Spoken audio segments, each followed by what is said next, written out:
Hello and welcome to lesson 1 of the B2 English course with me, Teacher Dave, and this is Wonderful World English.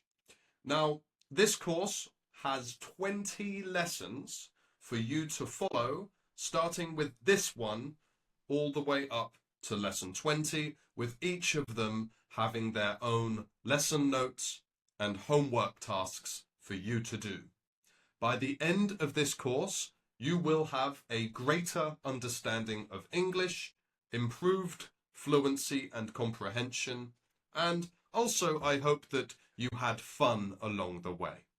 Now, join me in this course. Let's jump in to lesson 1, which is breaking the ice, talking to new people. So, as always, before we do go in, if you have a notebook, I highly recommend making some notes. It's always very effective if you want to review and practice later.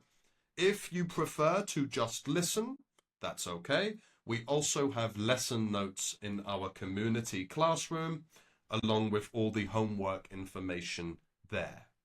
So, now I think we're ready. Let's jump in. So the objective of today's lesson: today, you will learn natural ways to introduce yourself, understand the difference between present perfect and past simple, and practice small talk and build confidence when meeting new people. If you are not already familiar with who I am and what I do, one of my biggest fundamental philosophies is confidence is key. We're in any skill, but a language you might be able to understand, but if you don't overcome the nervousness, the fear of making mistakes to actually talk, then you're not going to be practicing and you're not going to be improving as fast. So I really want you to take that, think about that, and don't be afraid to actually use what you learn. If it's on your own, talking out loud, that's okay. If it's with another person, myself, someone in our community, that's amazing. Now, let's jump into our warm-up. I want you to think about, how do you usually meet new people? So, everyone watching this will have a different situation. Some of you are professionals with busy schedules. Others are students who are also very busy. Others might just be learning English as a hobby. Whatever your situation is, how would you in your everyday life or week meet someone new? Would it be through work or school? Do you often attend parties or social events, or is it more online? And have a think, who was the last person you met for the first time? So, who was the last person who you've just met, you've never seen them before then? Have a think, maybe you can answer out loud. You can pause the video and just say your answers. Get practicing. It doesn't matter if it sounds silly, if someone's in the other room.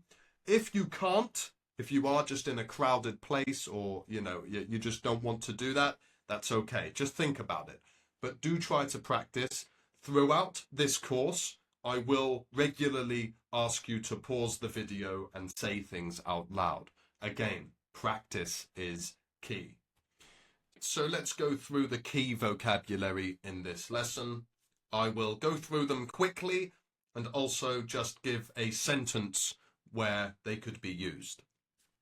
Icebreaker, number 1. You don't literally break ice. This is an idiom used for if you're in a situation where you don't know someone very well. It might be a bit awkward, you might be a bit shy, or they might be shy. You can start with an icebreaker. Something as simple as a question, like, how are you? You're breaking the ice. You're starting the conversation. 2 is a mutual friend. So you might not know someone, but you might share the same friend. So you would say that they are a mutual friend, the person who you are both friends with. Vibe is like energy. So if you have a good vibe, you have good energy. You are likable. If you have a bad vibe, maybe there's something weird about you, or some reason people just they don't always have the same vibe. That's okay. That's life. Outgoing. This is like confident, charismatic, not always charismatic, but just someone who is not really introverted. They are more extroverted. They like to go to parties. They find it easier to talk to people. Outgoing. And then awkward is just sometimes people are awkward in social situations. They might say the wrong thing or not know what to say. And, if they're asked a question, we would say that this is awkward. Now, let's look at present perfect versus past simple. The present perfect is life experience or recent events. For example, I've just moved here. It's a recent event. She's been to 3 different countries. Life experience, present perfect. The past simple, on the other hand, is finished actions in the past. For example, I moved here last year. It happened before, but it's finished now. I'm not still moving. It's the past simple. Also, she went to Thailand in 2022 or 2022. This is past simple. It happened and finished in the past. So, common questions to start a conversation include, what brings you here? You are at a party, maybe you're at a social event, anything like that. You meet someone, you could ask, so what brings you here? Why are you here? Are you here for business? Are you here to enjoy the free food? Whatever it is. Have you been here before? A great question to start a conversation. Have you been here before? And you can start talking that way. Or you could ask, where are you from originally? Are you from here? Are you from this city? Are you from a different place? Great way to start a conversation. You could also ask, what do you do for work? Or what do you study if you're a student? All of these things, great icebreaker questions. You get the ball rolling, get the conversation flowing, and start building rapport with that person. Some conversation tips. 3 ways to keep a conversation going is to ask follow-up questions. Don't just ask a question like, so where are you from originally? Oh, I'm from Thailand. Okay, finished. No, ask more. Say, oh, what's it like? Oh, like, what places do you recommend if I go? Anything. Just keep the conversation going. Keep asking questions. This will help you build a connection, friendship, and even relationship with someone. Share a little about yourself. If you're asking questions, use your own experience in the conversation if it's relevant, and show interest with reactions. Really? That's cool. That's amazing. That's wonderful. Make sure you do this. It's a great way to keep the conversation going and have them enjoy your company. I'm sure in your native language it could be similar to this, but 100% in English, doing this is a great way to keep a conversation going.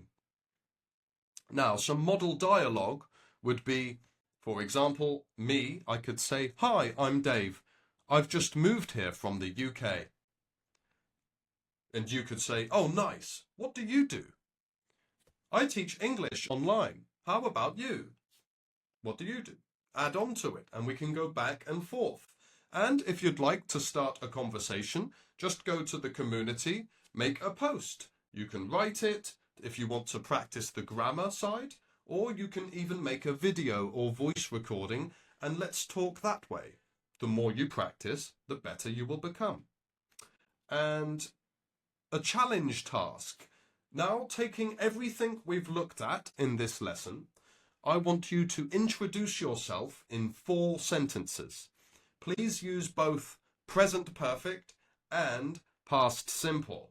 For example, hi, I'm Anna. I've been working in marketing for 3 years. I moved to Spain last year. I love meeting new people. Notice, sentence 1, hi, I'm Anna. Sentence 2, I've been working in marketing for 3 years.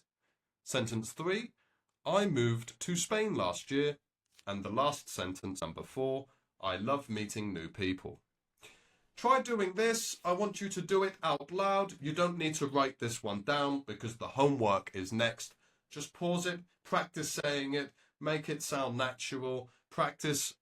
You don't need to just say it one time, practice several times. If you want feedback, you can send it to us. We will tell you what you're doing well, how it sounds, but you need to practice. And after that, do the homework. This is your homework. Please do this and post this in the community.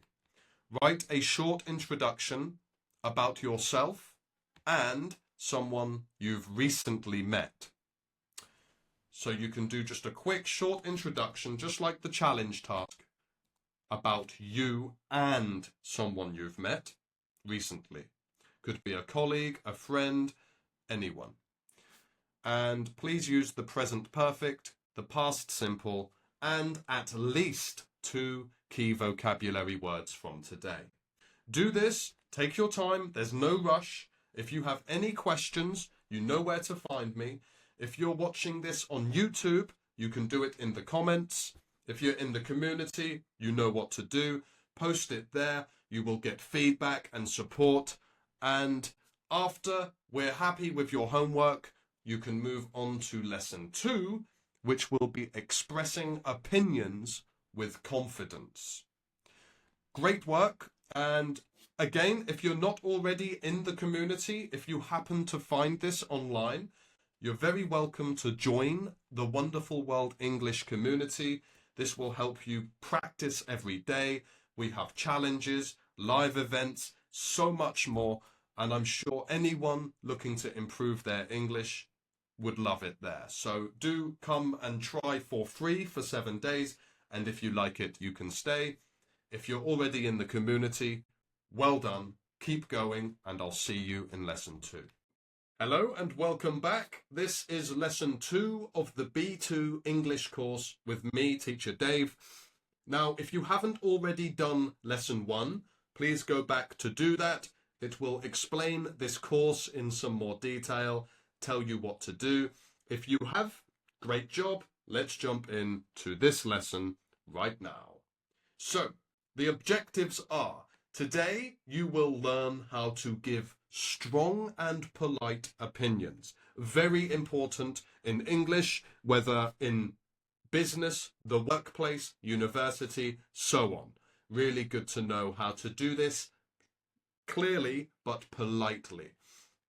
We're going to use modal verbs to express certainty and possibility, and also practice structured speaking for real-life discussions. So, let's jump in. The warm-up is, I want you to think about what is something you feel strongly about, something you are passionate about. For example, here are some topics. Should phones be allowed in class? Maybe you're a teacher, maybe you're a student. Should we all become vegetarians? Maybe you are health conscious. Maybe you're someone that doesn't want animals to be abused. Of course, almost everyone doesn't want that. But what angle do you come from? Should people work 4 days a week? Some agree yes, some think no. Think about something that you feel strongly about, you care about, and take 1 minute, maybe 2, to speak about it freely in English. You can pause the video, do that if you are able. If you're not, just think about it. Take a moment, think about it. How would you say it? What words would you say to express your opinion. After you have, let's go to the next slide. 3, 2, 1. Off we go. The warm-up is over. I hope you did that. Just gets you warmed up, ready for the lesson. So let's look at some key opinion phrases.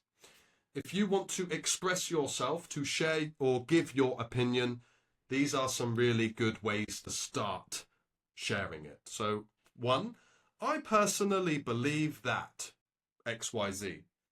From my point of view, XYZ. In my opinion, XYZ. I strongly agree because, or disagree because, XYZ. It seems to me that, XYZ. Really good ones to know. Of course, make a note if you don't already know some of them or even all of them. I'm sure many of you at B2 will know in my opinion, but these are some really good ones to know as well. Of course, in the community, you will find these along with homework tasks, which I will also show you in a moment. So, after that, we're going to look at some modal verbs for certainty. Must, might, could, can't. Example, must. He must be tired. This is strong certainty. He must be. I'm not 50% sure. I'm almost certain that he is tired. He must be tired. Might. She might be late. Possibility. We don't know for sure, but it could, it might, she might be late. And we've got that can't be true. Strong disbelief. It can't be true. It's very unlikely. Can't. So really basic grammar, use modals plus a base verb. She, subject, must, modals, and then be right, the verb, the base verb. So, how to build a strong opinion. Again, very important in business, in work, in university, in life. If you can articulate yourself well and express your opinions, this is really going to help you, not just to understand people, but also to connect with them and let them know how you feel and what you think about a subject. And it's really quite simple. Just use the 3-part structure. In your language, I'm sure it's the same, but in this one, we're just going to think in English. Try to think about what you would say. Use the examples I gave you, and we will go through this together. So, an example using this is, I think uniforms should be banned. This is my opinion. Give a reason. They limit self-expression, and many students feel uncomfortable in them. This is giving a reason. And after that, you can add an example. For example, my friend who wore a uniform started to be bullied after he left school because other students from a different school wore a different uniform. So they would see him in his uniform and want to fight him. That's actually a true story as well. I know someone that happened to. So, opinion, reason, example.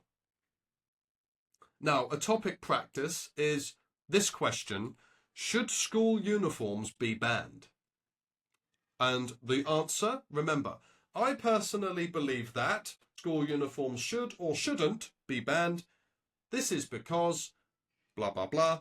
For example, blah, blah, blah. This is just a practice. I want you to take a moment to answer it using these 3 steps. You're giving your opinion, a reason, an example. Pause the video, practice it, or keep going. You're welcome to write it out if you prefer, but I want you to practice your speaking because that is the most important aspect of learning a language, I believe, to connect, to communicate with confidence and fluency. So after you've done that, let's move to the next one, which is useful linking words. Linking words, if I've got 1 hand and 2 hands, I can link them like this. You're essentially linking sentences or ideas together.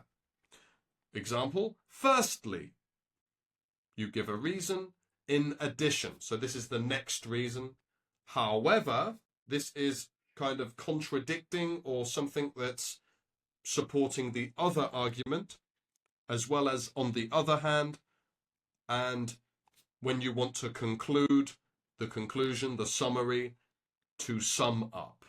Really good to know, definitely in essay writing, but when giving presentations or just articulating yourself, if you want to formulate a strong opinion, you will want to use these kinds of linking words. So your challenge task is, I want you to record yourself giving your opinion on this question. Social media does more harm than good. What do you think? What do you think? Use one opinion phrase, one modal verb, and do it in the three-part structure. We've learned this today. This is a challenge. I want you to record it. If you're in the community, please post it under homework. But we also have another task after this. Every lesson in this course has one challenge and one homework. They're both basically homework, but the challenge is more optional. You can if you want. The homework is something I do want you to do 100%, and you can post that. So do this first task, and your homework task is to write a short paragraph giving your opinion on one of the following. When I say write it, you can also record it if you want. You can make a video or do an audio, post it in the community. We will give you feedback. If you're watching this on YouTube, you can write it in the comments. We will also give you feedback. So here are the topics. Choose one. Number 1. Is online learning better than classroom learning? 2. Should people be allowed to work from anywhere? 3. Are books better than movies? Choose one. Remember the structure. Opinion. Reason. Example. Make a video. Write it out. Whatever you like. Just do it in English, please. I will give you feedback, or the community members or teachers will see it, give you feedback. And of course, from there, after you're done, we're good to move to lesson 3. And just remember, please use one modal verb. Try to use 2 linking words that I showed you and 1 opinion phrase. All of the notes from this lesson will be there for you to use. Now, well done. Thank you for listening. I hope that was useful. Please do the homework. The best way at this level is for you just to practice, practice, practice. The more you practice, the better you will become, the more fluent and confident you will be. And that's why we're here to help. Now, describing people in detail, that's what's coming in lesson 3. Please keep practicing your opinion skills. You can do this by joining the daily discussions in our community, our live events, and really just we've got so much opportunity for people to practice, learn, and improve. But if you're already in the community, great job, and I'll see you in lesson 3. Take care. Hello, welcome to lesson 3 of the B2 English course with me, Teacher Dave. Of course, if you haven't already done lesson 1 and 2, please do them. And then if you have, great work. You're ready to jump into lesson 3. So this one is all about describing people in detail. So let's have a look. So the objectives of today's lesson is today you will learn advanced vocabulary for appearance and personality. Practice you building vivid, natural descriptions and use relative clauses to give more detail. So I hope you're ready. Let's jump in. Our warm-up is I want you to think and to speak about who is someone you admire. Who do you really like? Who do you look up to? Can be a friend, could be someone in your family, could be a celebrity, could be a famous person from history. whoever it is, think about these questions. What do they look like? What kind of person are they? And what makes them interesting or unique? Please take a minute or two, pause the video if you can, and just answer this question out loud. Get practicing in English. Think about how you would say it, build that fluency, and then we're going to jump in. So I'll give you a moment. Let's go. Let's look at some vocabulary. So this is all about personality. What are they like on the inside? So we have charismatic. To be charismatic, that means you could be funny, likable. People are naturally attracted to you, your personality. You're usually extroverted or easygoing, outgoing, charismatic. Now we have introvert and extrovert. If I'm introverted, then I'm quite shy. I'm more inside myself, opposed to being extrovert, where I'm more social and talkative. Witty. This is quite clever with jokes. It's like you're funny, you're fast with the comebacks, you're witty. Reliable. Reliable is that you can trust someone. You know that if you ask them to do something, they will do it and do it well. They are reliable. If someone is always late or they don't do a good job, they are unreliable. And we have ambitious. Ambitious is a personality where people want to be successful, they have drive, they have motivation and big goals. They are ambitious.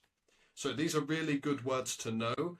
Of course, I always want you to make notes, but if you can't or if you don't want to, no problem. We have all of these in our community classroom. You can find all the lesson notes as well as the homework tasks there. Now, let's look at some vocabulary for appearance. What do people look like? So we have number one, well-dressed. This is someone who, guess what, dresses well. They have a nice appearance. They might wear nice clothes, or at least the clothes look good or are clean. It's well-dressed. They're not scruffy. They look after their appearance. They're well-dressed. Sharp-featured. If you have sharp features, it could be something distinctive, like a certain haircut or a moustache if you're a guy. Sharp-featured. They just have features that stand out. Athletic build. Just like an athlete, maybe they're quite lean, they're maybe a little bit muscular, they have a nice athletic build. They're not overweight, they're in shape. Curly haired. Someone with curly hair, of course. Tall and lean. If someone is tall and lean, usually they're tall and thin.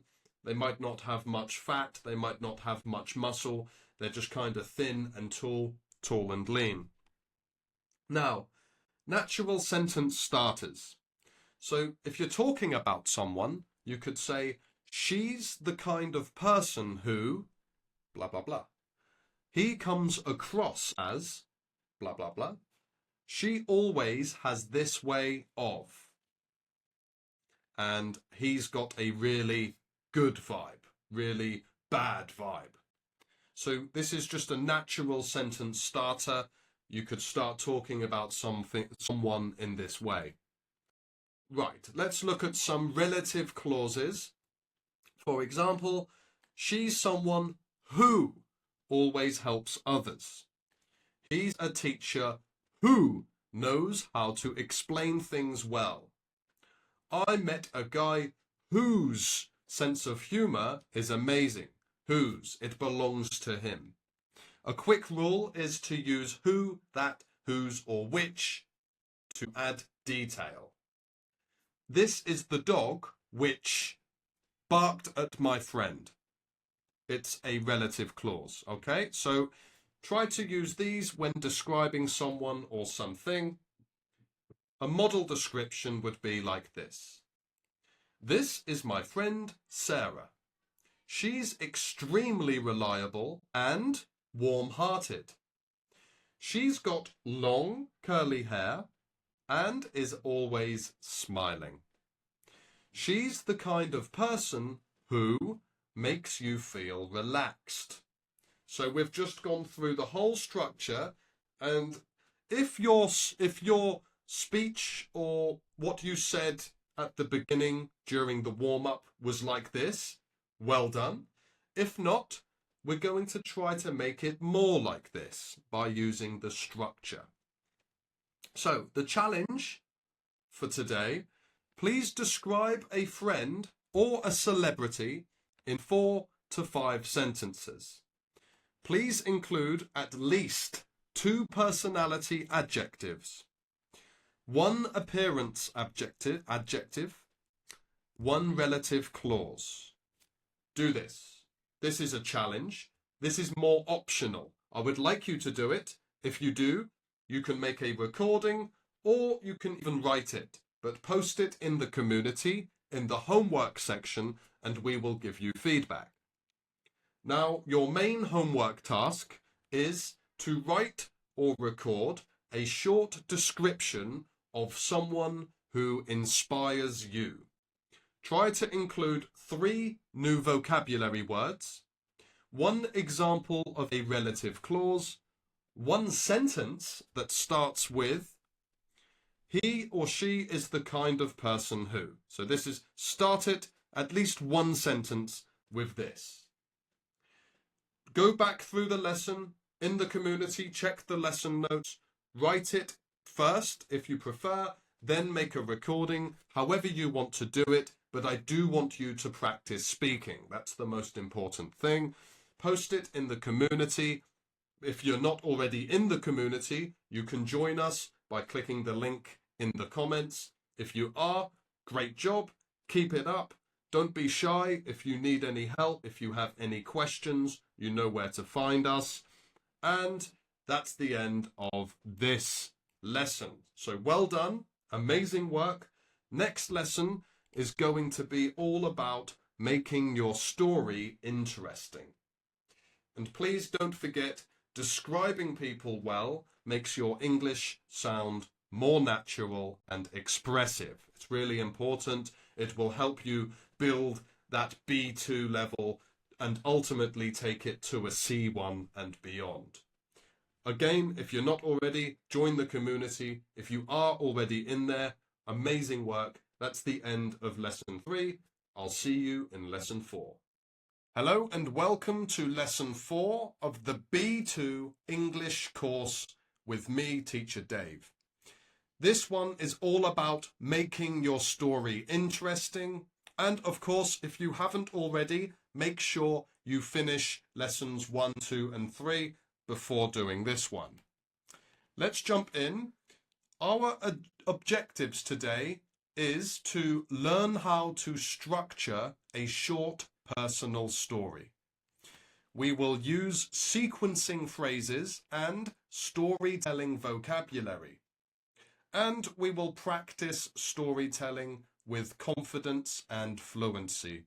This is really essential if you are looking to improve your English for the workplace, to do presentations, to do public speaking, to study in an English-speaking country.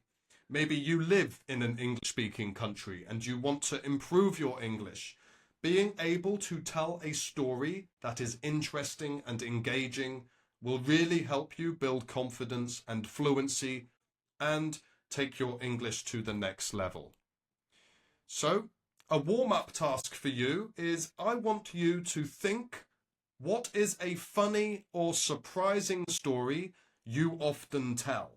Maybe you tell your colleagues, your friends, classmates, family members, whoever. What's something kind of funny or surprising that you often say? This can be in your language, what do you say? But, of course, I want you to think about it in English. Some examples could be something that happened during a trip, a mistake that you made, a lucky moment, anything like this. Have a think, and then I want you to pause the video for 1 minute to 2 minutes and openly tell this story in English. Don't worry if you make mistakes. We're not trying to be perfect. We're just trying to get you to speak, to build your fluency, to practice and build confidence. So do this warm-up, and after you can move on to the next section. If you are in a place where you can't speak, don't worry, just think it in your head. It's still practice. Think about what you would say, how would you say it. Take your time, there's no rush. When you're ready, let's move on. Now, here are some useful storytelling phrases. This would help you, or later when we do homework, you can compare what you said before to what you will say later. Here we have out of the blue. This just means it suddenly happened unexpectedly. Just then is like quickly after. All of a sudden is just out of nowhere. Again, it's the same as out of the blue, all of a sudden. Eventually, which means it happened after a while, and in the end. This is the conclusion, the summary of the story. These are some useful phrases to know. The structure of the story is very simple. 4 key parts of a great story are: number 1, the beginning. This is to set the scene. All great stories need a beginning where any characters or any settings, the tone of the story is set. 2, conflict. Something unexpected happens. So what happens? There's a problem, the mistake, whatever it is. Climax, number 3. The most intense moment. This is the crescendo. This is the big part. And then the ending. This brings it all together. What happened next? How did it finish? Really important if you're writing, if you're doing a speech. All good stories follow this 4-part structure. Now, a sample story I will read for you, and think about, can you see the 4 main parts in this? The title is The Missed Flight. I was traveling to Thailand last year. Out of the blue, my taxi broke down on the way to the airport. Just then, I realized I had left my passport at the hotel. In the end, I missed my flight, but had an extra night in Bangkok. So we can see, let's go back. Look, we've got the beginning, set the scene. I was traveling to Thailand. We know it's about Thailand. I'm traveling. You get it. Conflict. Out of the blue, my taxi broke down on the way to the airport. This is the problem. This is the conflict. 3, climax. Just then, I realized I had left my passport at the hotel. So now it's even worse of a problem. The problem has gotten bigger. It's climaxed. We've reached the top. Ending. What happened next? Well, actually, I missed my flight, but it ended with a positive because I had an extra night in Bangkok. Now, let's look at some more vocabulary here. We could say missed opportunity. It's something exactly that. It's an opportunity that you missed. Good one to know.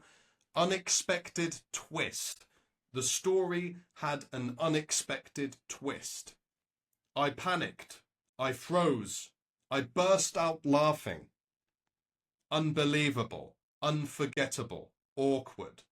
These are just some of many great words and phrases that you can include in a story to make it more personal and more colourful. As always, these will be in the lesson notes in our community classroom.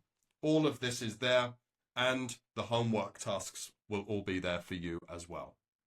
Now, a speaking practice tip, if you're wanting to tell the story, please keep it short and focused.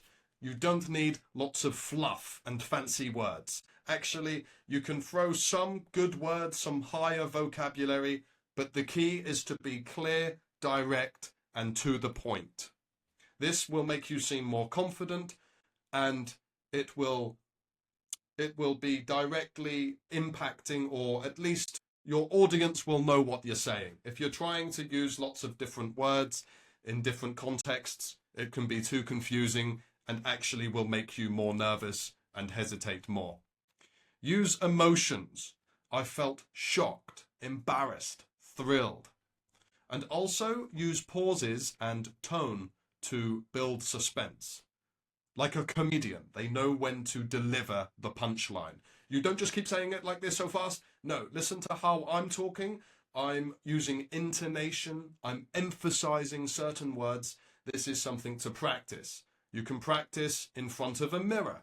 You can take a video, or you can come to our community and practice in real time with real people if you're not already in there. Now, here's your challenge task. This is optional. I recommend you do it, but this is before the homework. I want you to tell a true story from your life. Take 1 to 2 minutes. You can take a video or make a recording and then post it in the community for feedback. Please try to include 3 storytelling phrases. We've shown you some today. Use at least 1 emotion word and have a clear beginning, middle, and end. We want the structure. This is going to be a great story from your life, said in English, clearly, with confidence, with fluency. Once you've done this, your homework task, please write or record a short story from your life. Very similar to the challenge. If you want to put these together, you can, but if you have more time, please do them separately. It could be a trip you took, an accident or mistake, something you'll never forget. Something like this, make it about your life, and I want you to post this in the community so we can give you feedback on it. Please try to use 3 sequencing expressions. We went through these today. 2 vivid vocabulary words, and 1 moment of surprise or emotion. Go back, take your time, use these notes to help you. You'll find all of the information in the community as well. When you're ready, post it in the homework section. We will go through, give you feedback, and then you will be ready to move on to the next lesson. And well done, fantastic work. The next lesson will be about comparisons, comparing things and how to make your English more vivid and expressive. And of course, if you are in the community, keep up the good work. If you're watching this on YouTube, click the link in the comments, come to the community. Let's get you speaking English with fluency and greater confidence to achieve your goals. Now, that's the end from me. I'll see you in lesson 5. Hello and welcome to lesson 5 of the B2 English course with me, teacher Dave. This one, we're going to look at advanced comparisons and descriptions to help you improve your English, build that confidence and fluency. And of course, if you just found this video, please go and do lessons 1 to 4 first, and then move on to this one. Now, lesson objectives.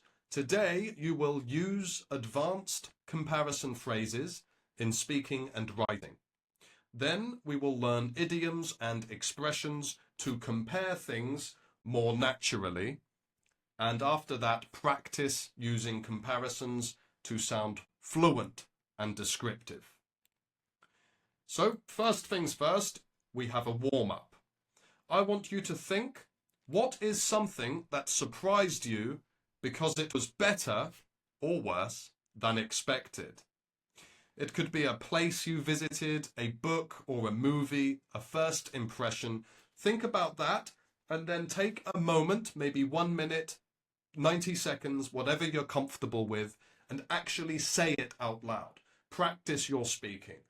And after you feel like You're happy with it. It doesn't have to be perfect. It's just a warm-up, just to get you flowing. Then we can move on. Again, if you're not in a place where you can actually speak, maybe you're in public, listening through earphones or something, don't worry, just think about it in your head. After a moment, you can go through to the next slide. I'm going to go through now. Here we go. So we've got a review here, basic comparisons. Easy stuff, taller than. I am taller than my brother, taller than. More expensive than. Expensive is a long word. So with longer words, we tend to put more. We don't say expensiver than. No, we just say more expensive than. As fast as. It's equally as fast. Or not as good as. So again, if you're not really familiar or comfortable with these, I do suggest just warming up and just thinking about them. You perhaps go and do a little bit of research on these comparatives, but don't worry, we'll still go through today. I'm sure many of you are familiar. And if you are already confident, let's keep going. So, advanced structures. Not nearly as. An example would be that movie wasn't nearly as good as the book. So we're comparing the movie with the book. The book was much better. That movie wasn't nearly as good as the book.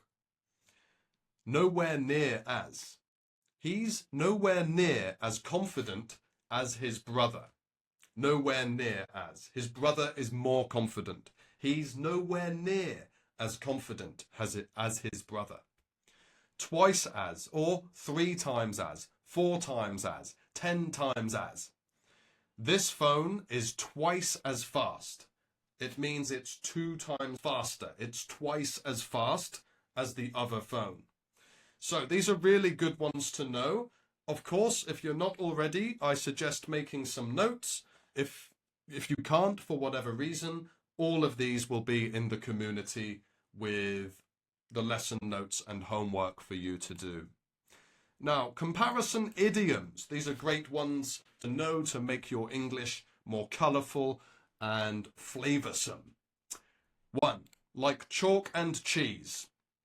If something is like chalk and cheese, it just means very different. For example, the boy and his sister were like chalk and cheese. Maybe he was very energetic and extroverted, and she was very quiet and shy. Chalk and cheese, very different. Next one, a whole different ball game. This is completely new situation. We would say this, it's a whole different ball game, this job. You know, it's completely different from what I'm used to. Head and shoulders above. This means much better than. You could say Arsenal are head and shoulders above Tottenham. Okay, I'm a little bit biased, but there's a good example. And there's no comparison. They're just so different, you can't compare them. It's like, you know, like seafood and pasta. There's no comparison. They're too different. Okay, again, maybe I could find a better example, but I'm sure you know what I mean. These are great idioms to know. Now, I want you to think. Please describe these. There are 2 cities, one on the left, one on the right, and have a think. If you are in the community, you can write this as part of your homework. If you're watching on YouTube, let's say, you can do it in the comments. But describe these places. Like, which one is more modern? Which would you prefer and why?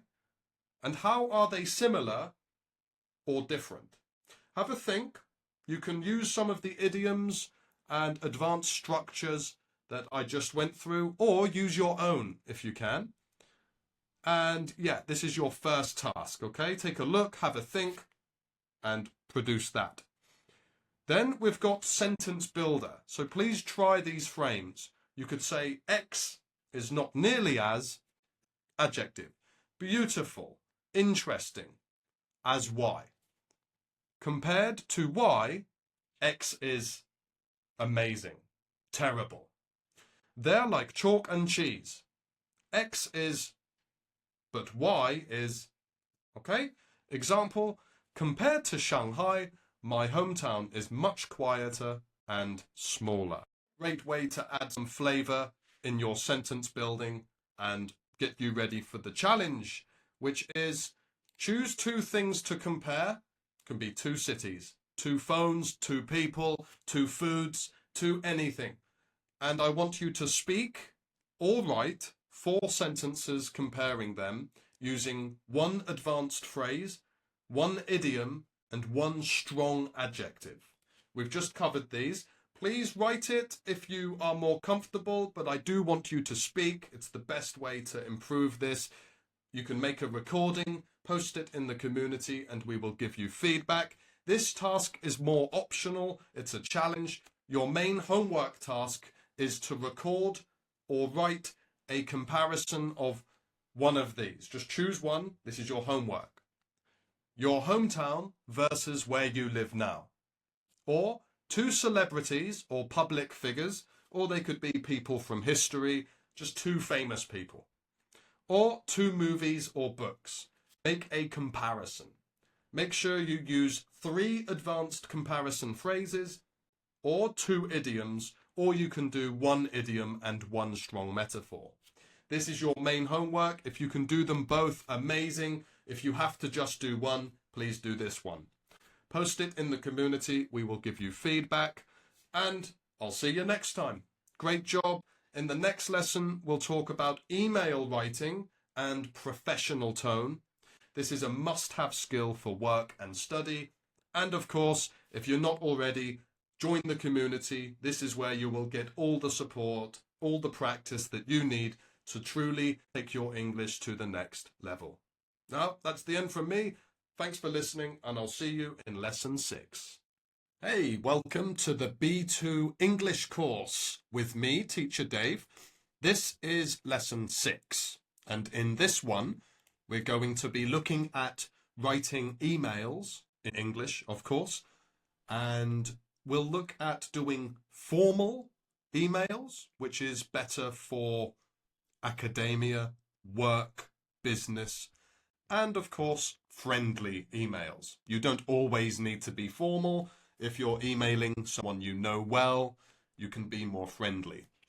So, before we jump in, if you haven't already, you can go back and do lessons 1 to 5. If you've already done them, amazing. Let's go.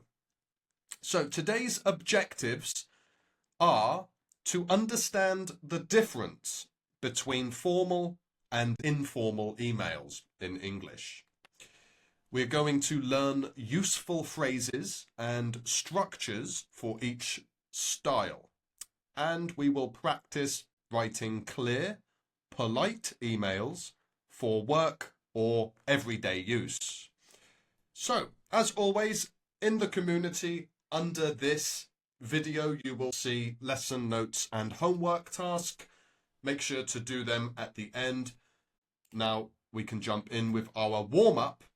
I just want you to think, when was the last time you wrote an email in English?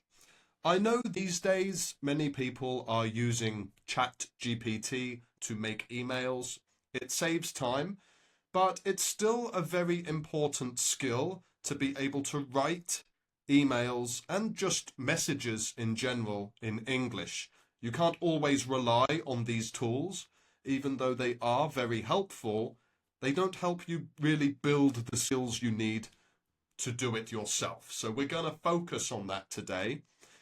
And just think about the last time you wrote an email that wasn't written by ChatGPT, and just think, what was it for? Was it formal? Was it informal? Did you feel confident? Maybe you were emailing someone about a job. Maybe you were emailing a client or a business partner. Whatever it was, just have a think about what did you do, why did you do it, how formal was it, and were you happy with it? Do you think it was a well-written email, or was actually there was mistakes, or before you put it through the AI tool or corrected it some way, somehow? Were there many mistakes and punctuation problems, grammar issues, things like that? And don't worry, native speakers make mistakes with this all the time. It's very normal. But of course, we want to improve this skill just to make things easier and make you more effective in English for work, business, and studies. So, after we've thought about that, we're going to look at formal versus informal. What is the difference? Well, formal emails will be to your boss, to a company, to a teacher, to a client. It's something where it's more professional. It's polite, it's structured, and you will use full sentences, not really using slang or, kind of like cheeky language, let's say. And an informal email would be more to a friend or a colleague, someone you know, someone you've already met, you're more familiar and comfortable with. It's more friendly, of course, it's more relaxed, and you can use contractions, which instead of saying we are, you can say we're. It is, it's. These are contractions, and you can use slang. Okay, so yeah, we've got these, and now the structure of a formal email. This is important, and if you do have a notebook, I recommend writing these down, or just use the lesson notes in the community. But you would start off with a subject line. So it's just what the email is about. So it could be applying for a job. So you could have the subject as job application. Okay? It's just something that describes what the email is about. Greeting. Usually in English, you could say dear. We would say, dear Mr. Smith, dear madam, dear sir. That's really the most common way. But you could also say to, or to whom it may concern, things like this. But let's keep it simple. Just use dear. Then you will introduction.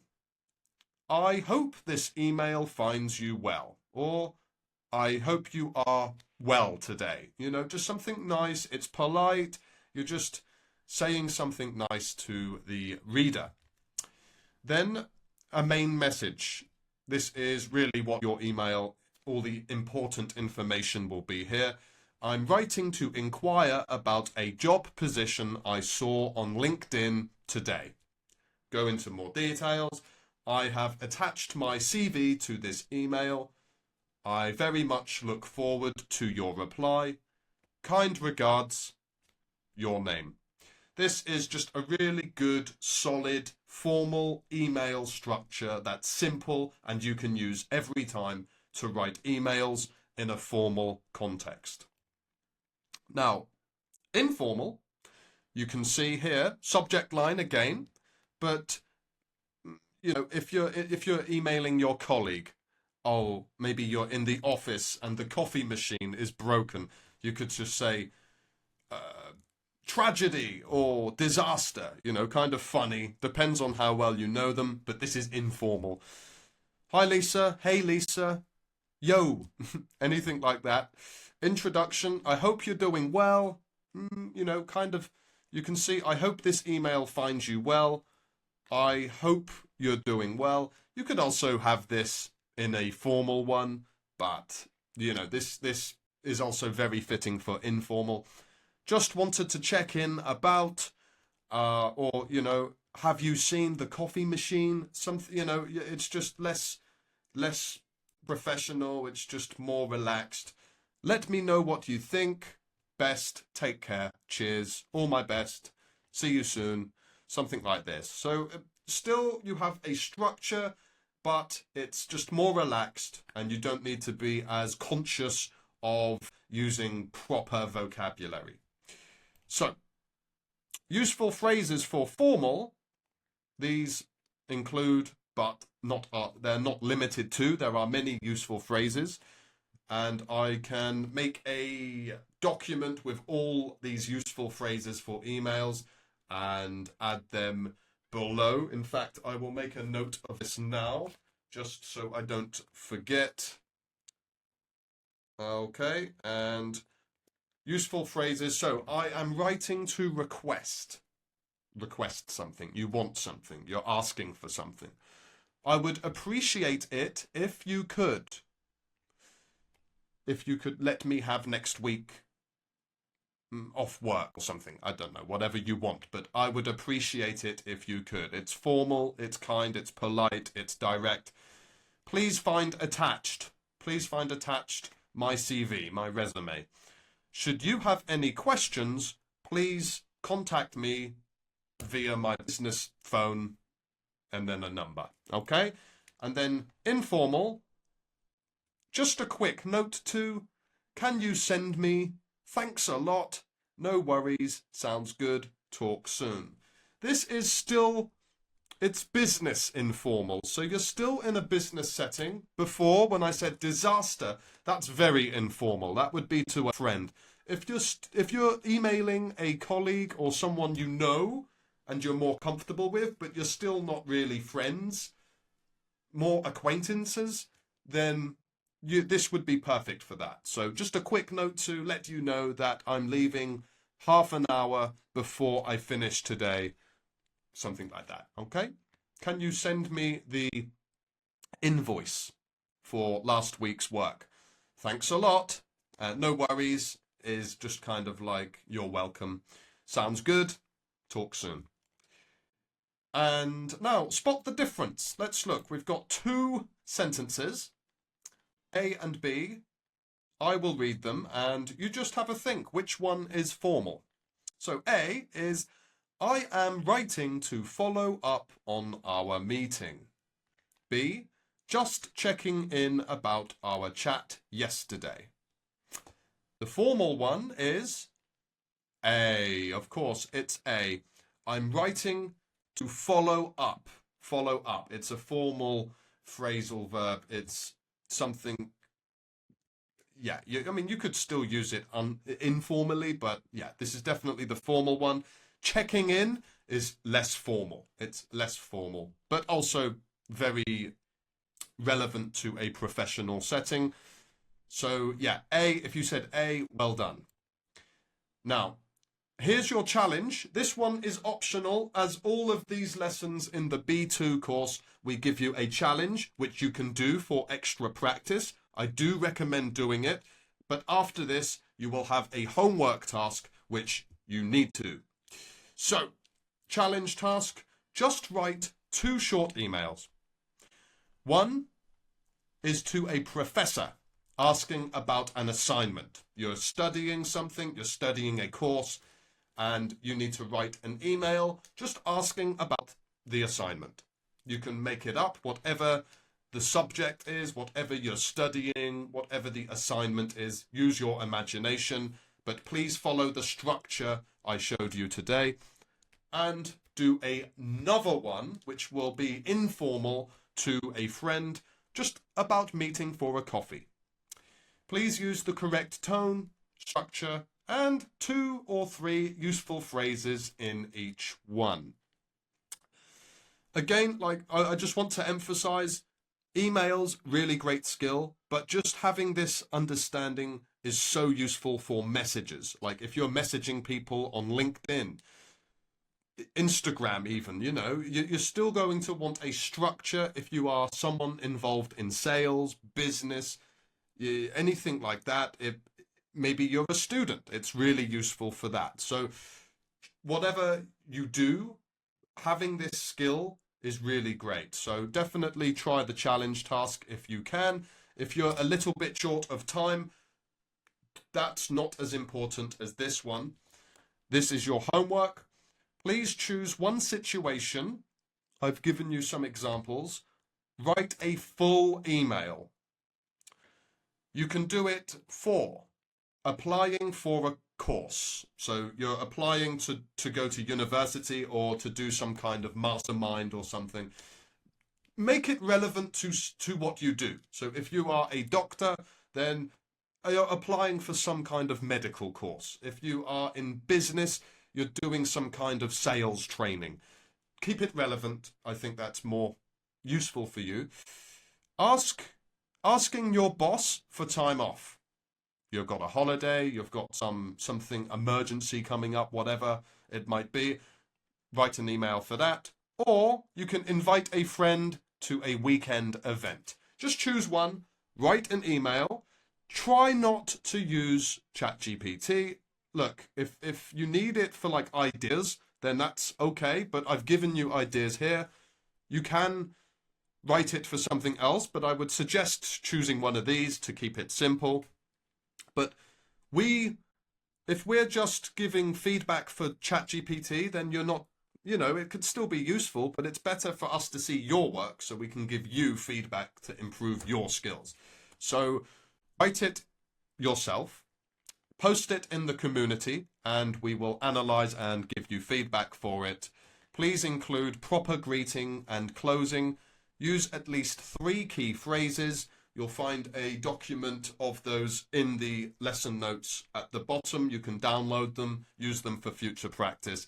And please define a clear purpose. What are you trying to achieve? Are you trying to get a scholarship? Are you trying to get 1 month off work? Whatever it is. Are you trying to get your friend to travel a long way? What's your purpose? Clearly define it and use that structure I showed you. Now, wonderful. That's the end of lesson 6. Really great, you guys. Anyone who's made it this far, you're really making great progress. I can see many of you in the community already improving so much, and it's so wonderful to see. Next lesson, we're going to look at phrasal verbs, what they mean, and how to use them naturally in conversation. This will really elevate your English and really can bring you from like an intermediate to more of an advanced speaker. So I'll see you there. If you need anything, you know where I am. Send a message. If you're watching on YouTube, feel free to comment your homework in the comments. We will give you feedback. Of course, if you're in the community, you can post your challenge and your homework in the homework section, and we'll give you feedback. But that's the end. Thank you. Have a wonderful day. I'll see you soon. Hello and welcome to lesson 7 of the B2 English course with me, Teacher Dave. This one is all about mastering phrasal verbs, a really useful skill in English. Of course, native speakers do this naturally, but if you want to sound more fluent, have your English at a more upper intermediate, advanced level, phrasal verbs are a great thing to have in your toolkit. I always suggest making notes if you can, but all of these notes and homework tasks will be in the community classroom for you to do as well. So let's jump in.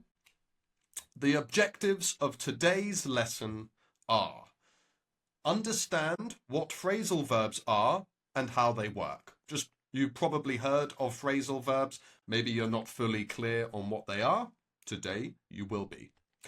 You're going to learn common B2 level phrasal verbs in context. So you're not just going to learn the verbs, but you're actually going to know how to use them in what context/situation. And we're going to practice using them naturally in speaking and writing. So, warm up. Have you ever heard an English phrase that made no sense, and then someone explained it? So you're like, oh, okay. It could be anything like, let me see, throw out. I threw out my old hat. You're like, throw out? What does that mean? Well, it means to put it in the rubbish. It's trash. Something like that. Phrasal verbs can be quite confusing. When you've heard them for the first time, you might not be clear because it's a verb. The verb in this sentence is throw, but of course I'm not actually throwing it. It's just a phrasal verb, something we use to explain something. So again, don't overthink it, just let me explain. But an example could be break down. What do you think that means? What does it mean for something to break down? Well, of course, it means to break. A car can break down. It stops driving. Or a machine can break down. So this is just one example, but I want you to think, are there any phrasal verbs that you've heard that you just didn't know what they meant? You were like, what is that? But then you learned what it meant and now you know. Like, comment it. Tell us. I always find these conversations interesting because I know many of you in your native languages, it doesn't directly translate. So that's what can make phrasal verbs so tricky. So after you thought about that, maybe you have an idea. If you want a moment to think about one, go ahead. Once you have that in mind, let's jump forward and look at the definition of a phrasal verb. What exactly is a phrasal verb? Well, it's a verb plus a preposition or an adverb. And again, don't need to overthink. The one thing to remember is that it changes the meaning of the original verb. So if I say throw out, the verb is throw, the original verb is throw. If I say throw out, now it has a different meaning, okay? So it changes the meaning of the verb. Examples, give up means to quit. Verb is give, but I'm not giving anything. The meaning is different now. Now it's a phrasal verb. Look after means to take care of, or run into means meet by accident. So here are 3 examples, and there are many phrasal verbs. And in fact, I have lessons in the community of I think there's 100 phrasal verbs that I've done. So you can watch those videos after in the community classroom if you want to just learn more phrasal verbs. For sure, they're really great. But do that after, just focus on this first. Now, here are some more common phrasal verbs. And yeah, just you might know some of them already. Some of them you might be less clear on, but it's always good to practice. We have phrasal verb, the meaning, and an example sentence. So, take off just means to remove or depart. The plane took off at 6 o'clock. Or, I took off my hat. Example. Look into means to investigate. We'll look into it. Get along with means to be friendly. They get along well. Turn down means to reject. Don't want it. She turned down the offer. Carry on means to continue. Let's carry on. So here are a few, and you can use these later in your homework tasks, or you can use other ones you know. But here's just a few for you to note. We have a few more. Bring up means to mention. He brought up a good point. Bring it up. You're not actually bringing something. You're bringing it up. You're mentioning it. Work out means to solve something. I worked out the puzzle, or workout can actually be exercise as well. So they worked out, or they worked it out. Give in means to surrender. He finally gave in. Look forward to means to anticipate, kind of excited. I'm excited. I'm looking forward to something. I look forward to seeing you. And back up means to support. She backed up her idea. Okay, so we have a task for you now. You can just think about it. If you want to write it down, you can, but really I want you to be thinking.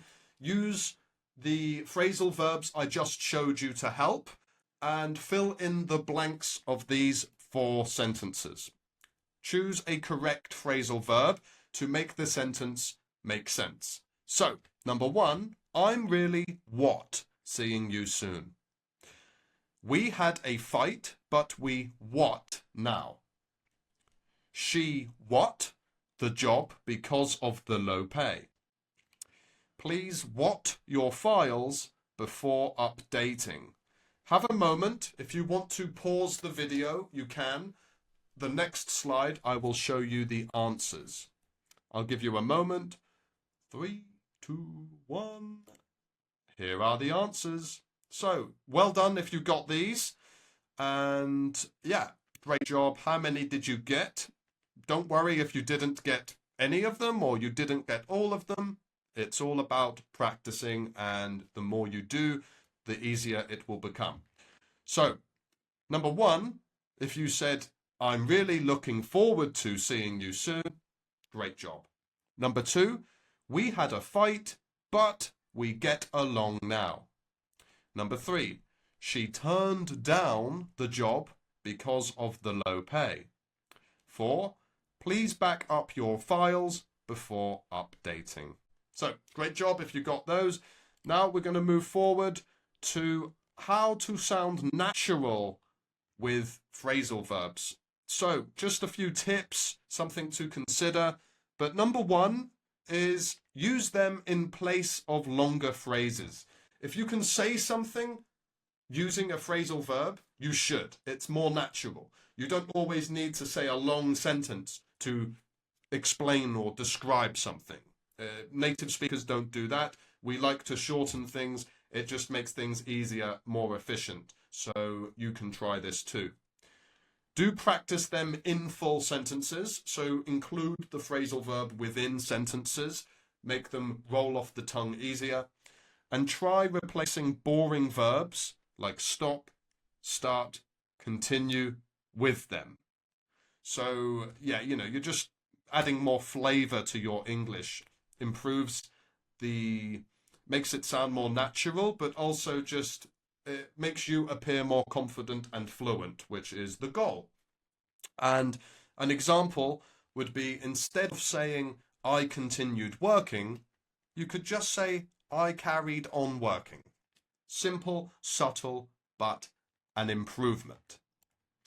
Now, here's your challenge. This, as you guys, anyone who's done the previous lessons of the B2 course, you know these challenges are optional, but I do suggest doing them.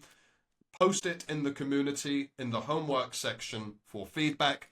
Again, if you're on YouTube, just do it in the comments. But please create 5 sentences using 5 different phrasal verbs from today. Use them to talk about your job, your weekend plans, or a recent experience. So use 5 different ones. Don't use the ones I showed you. Use other ones. You can find other ones in the community. We have other lessons on phrasal verbs. You can also find lots of examples online. So there's no shortage of phrasal verbs for you to use. But just make 5 sentences using 5 different phrasal verbs, and you can use them to do, you can choose 1, 2, or all 3 of these topics. An example, I ran into an old friend at the supermarket. 1 sentence, done. Do 5 of them. Post it for feedback. Now, your main homework task is, this is what I really want you to do. This is necessary, and you need to do this to go on to the next lesson. Lesson 8 will be next. This one is to choose 5 phrasal verbs that you like from this lesson. So we went through them. And please write a short story using, you can have like 5 to 6 sentences. It doesn't need to be very long. Just use 5 phrasal verbs in this short story. Okay, so it's going to be great practice. It's going to really help you build comprehension and get you to naturally start including these within your spoken and your written English. An optional task, I do recommend, if you can, if you have time and you want to, is to actually record yourself reading the story out loud. You can make a video, you can do a voice recording, post it in the community, and we will give you some feedback. And yeah, this is your task. Please do those. Take your time. Don't be shy. If you need help, just drop me or another one of the teachers a message, and I look forward to seeing your progress and work. Now, just remember, phrasal verbs can be hard, we know, but the more you use them, the easier they get. Really, just practice makes perfect in this case. Just keep using them, and you will start to naturally use them without thinking too much. Next time, next lesson, lesson 8, we're going to talk about the future. including going to, will, and conditionals. So this is really great to know. And yeah, complete these tasks and I'll see you in that lesson. Hello and welcome to lesson 8 of the B2 English course with me, Teacher Dave. This one is all about talking about the future. Something that is essential in work, in studies, in English. If you are someone who works in business and you have future plans, or you just in any kind of work or subject where you plan or predict for the future, you will want to improve this aspect of your English, and it's going to be very useful for you. As I say, if you haven't already finished lessons 1 to 7, please go and do that. If you have, and this is now the one you're on, great job, amazing work, guys, and let's jump in. So, the objectives of this lesson, today you will understand the differences between will, going to, and present continuous. Can be quite confusing for people. Today we're going to clear that up. We're going to use future forms confidently in speaking and writing. And we will practice expressing plans, predictions, and arrangements. Again, really useful. So, as I say, guys, usually anyone in the community already knows, but if you're watching and you're not familiar, all of this is in our community lesson notes, and we'll have homework tasks in there. Definitely make the most of those resources in the classroom. Now, warm up. I want you just to practice your English, start warming up, actually speak out loud. Imagine you're talking to me one-on-one. I'm asking you, what are your plans for next weekend? Have you arranged anything? Are you thinking of doing something? And do you have a prediction? You can pause the video, just speak for 30 seconds or 1 minute, just practice, warm up your English muscle, and when you're feeling a bit more comfortable, we can move to the next slide. So pause it, say it out loud, and when you're finished, unpause it, and I'll take you to the next slide. Okay? 3, 2, 1. Now, here are 3 main ways to talk about the future in English. These are really the 3 most common ways people talk about the future. You will hear these most frequently. I will tell you the form, how to use, or like how it's used, and an example. So, the form will. We use will for predictions and instant decisions. An example is, I think it will rain, or it'll. A contraction. You can say it will, it'll rain. It's a prediction. Or, I'll help you. I will help you. This is an instant decision. I'm deciding to do it right now. Going to. This is more for plans or intentions. Example, I'm going to visit my cousin. I plan on it. I intend to do it. And present continuous. We use this for arrangements. For example, I'm meeting her at 6. It's present continuous. Now, all of these are future. The difference is the purpose. It's why you're using them. So remember, will, predictions, instant decisions, going to, plans or intentions, present continuous, arrangements. Now, when do we use each one? Will is more unplanned, spontaneous. I will do that. You didn't plan it. I'm just doing it spontaneously in the moment. Going to. This is planned but not arranged. So it's something you want to do, but you haven't set it in stone. You haven't arranged it yet. Present continuous has been arranged. It's fixed. It's scheduled. Examples. I think she will love it, or she'll love it. Spontaneous. and thinking it there and then. I didn't plan thinking it, it just happened. We're going to watch a film tonight. Going to.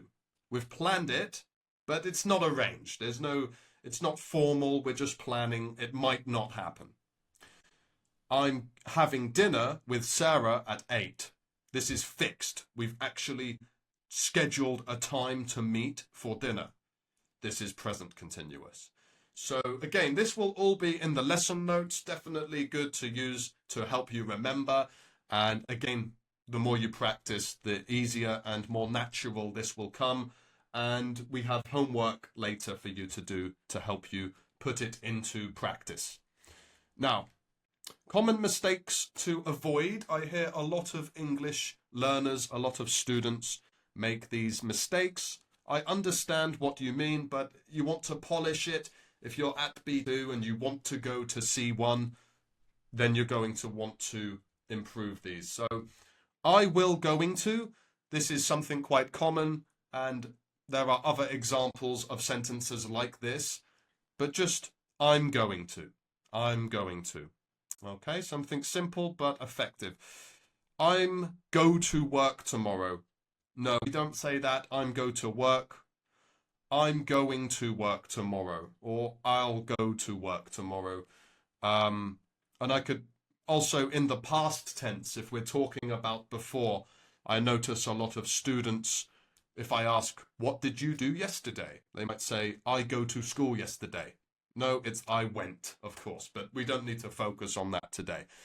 A quick tip, after am, is, or are, use going to or an ing form. Okay, so like, is Danny working tomorrow? Ing. Okay, working. Example. Now, choose the right form. Here is a task. The next slide, I will show you the answers.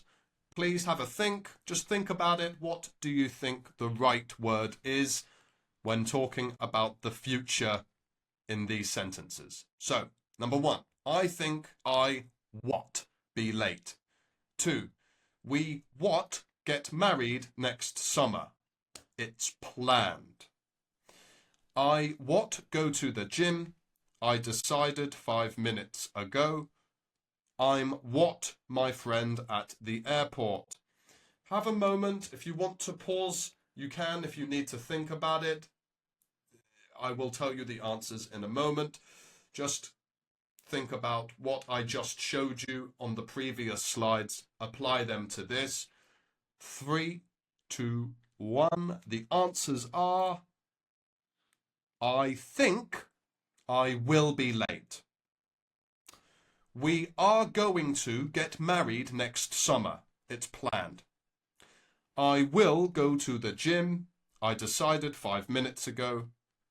And you could say, I'm meeting my friend at the airport. Okay? So these are all proper, correct, grammatically correct English sentences talking about the future. Now, here's some more vocabulary for the future. Use these with your future sentences to add clarity, to be more clear, more direct. Soon, eventually, in the near future, by next year, one day, later on. You can, again, you might already know some of these, but it's just good to use in your speaking, in your writing, to build your English fluency. So definitely make a note of these, and we will include this in the homework task in a moment. So, this is the challenge. If you're not familiar with the B2 course, I'm sure most of you watching are. These are optional. You can do it if you want. I do suggest doing it. It's extra practice. We will give you feedback, but the big homework task is on the next slide. But I'll just go through this with you. Your challenge is to talk about your future in 4 to 5 sentences. Include one will sentence, it's a prediction, one going to sentence, intention, and one present continuous sentence, arrangement. Get practicing, get using these ways of talking about the future. build that fluency, build that confidence. It will really help. An example sentence: I think I'll move abroad one day. It's will, I will. It's a prediction. I'm going to start applying for jobs. Going to, it's an intention, something I want to do.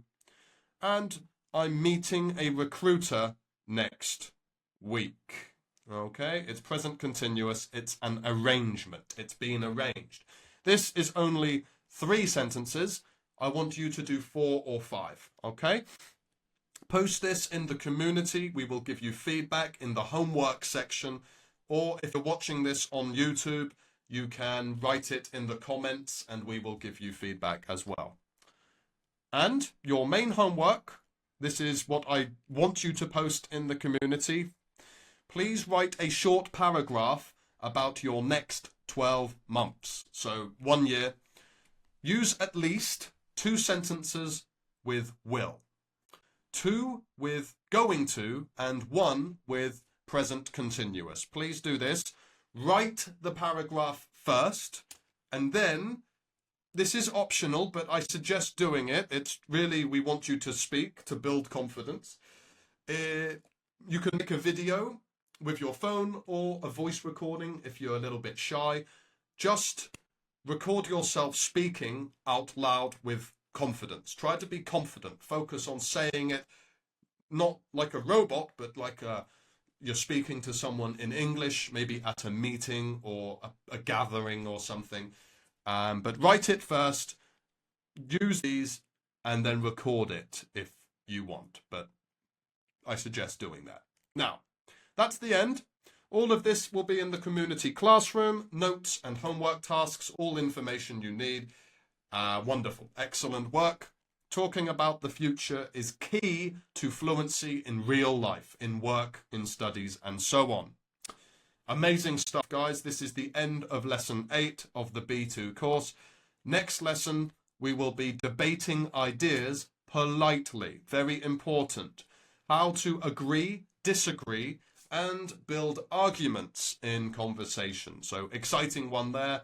Again, it will be very useful for you to polish these skills. But that's the end. As always, if you need anything, if you have any questions, you need any help, just message me. I will get back to you as soon as I can. Thank you. Have a wonderful day. Welcome to this lesson with me, Teacher Dave. This is lesson 9 of our B2 English course. This one is all about debating ideas politely. Now, debating is important to express your opinions, to defend your opinions, but if you get angry, if you get aggressive, no one is going to listen. So you need to learn how to do it politely. And sometimes you might do a debate, but not be polite without meaning to. Like you just don't know how to do it, but it can still seem confrontational.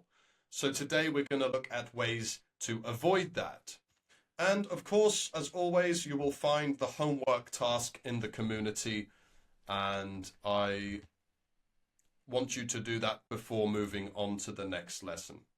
So today's objectives. Today you will learn how to agree and disagree politely. Use expressions to give opinions, interrupt respectfully, and build arguments. And practice speaking with clarity and confidence in discussions, which that's what we're all about. Wonderful World English. We know many of you can understand, but you don't have that confidence when speaking. So the more you practice, the better you will become. And this is so important in business, in studies, in work, interviews, meetings, and so on. So really good to practice. Our first activity, our warm-up, is: do you enjoy debating ideas, or do you avoid conflict? You don't want to argue, you don't enjoy it. What do you think? Just have a think. Are you someone who enjoys debating? Some people love it. They thrive in debates. They love arguing in a controlled way where they can give their opinions and also dismantle other people's opinions. And it's a big hobby of many people to actually be in debates. Like we have debate club in our community where people share their thoughts and back it up with maybe information, experience, and so on. So debating is a really popular skill, and it's a great skill to do well. Now, have you ever had a friendly argument in English? What was the topic? Think about it. Maybe you have, maybe you haven't, but just have a think. Did you ever argue in English? What were you talking about? What did you do well? Did you finish and think, oh, I wish I said this now, or I wish I did this different? We all do it. You know, it's how we learn. But have a think about that and just get it flowing in your mind. And now we're going to look at some useful phrases. So in that debate or in future debates or arguments, giving opinions is essential. So here are some useful phrases, just a few of many, but really good ways, polite ways to give your opinion include, I believe that. So it just means I think. I believe that XYZ. In my view, blah, blah, blah. I'd say this. From my perspective, and I tend to think. It's all giving opinions. You don't need to know all of these, but just having 2 or 3 ready in your mind, next time you have a debate and someone asks you a question or says something, you can give your opinion strongly. You can start strong, which is really important to have some useful sentence starters, because once you start strong, you have momentum and you're much more likely to produce good English. Now, agreeing politely, if you agree with someone, you can say, I totally agree. I completely agree. That's a great point. I see what you mean. You could be right about that. I hadn't thought of it that way. Really polite. You don't need to be disrespectful. If someone has a different opinion, there will be things you agree on. And it's always good in a debate to find the middle ground. What do we agree on? And then you expand, and then you start to discuss what you disagree on. That's the whole point of a debate. And if you have an open mind, you're going to find you agree with the other person or people, and that they might even teach you something that you didn't know. And now you share. Maybe they have given you a new opinion, or maybe you've given them a new opinion. But it's good to acknowledge when you agree, and these are some really good ways to do that. And remember, use tone of voice, and body language to show agreement too. Body language, smile, eyes, hand movements, all of this is important, not just in debating, but in general. So if you're nervous, it's easy just to, freeze up, shoulders up, avoid eye contact. So even if you're correct, you're not going to convince people because you seem too nervous. And unfortunately, that's just the way it is.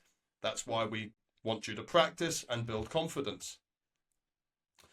Now, we've looked at agreeing. Now let's look at disagreeing respectfully.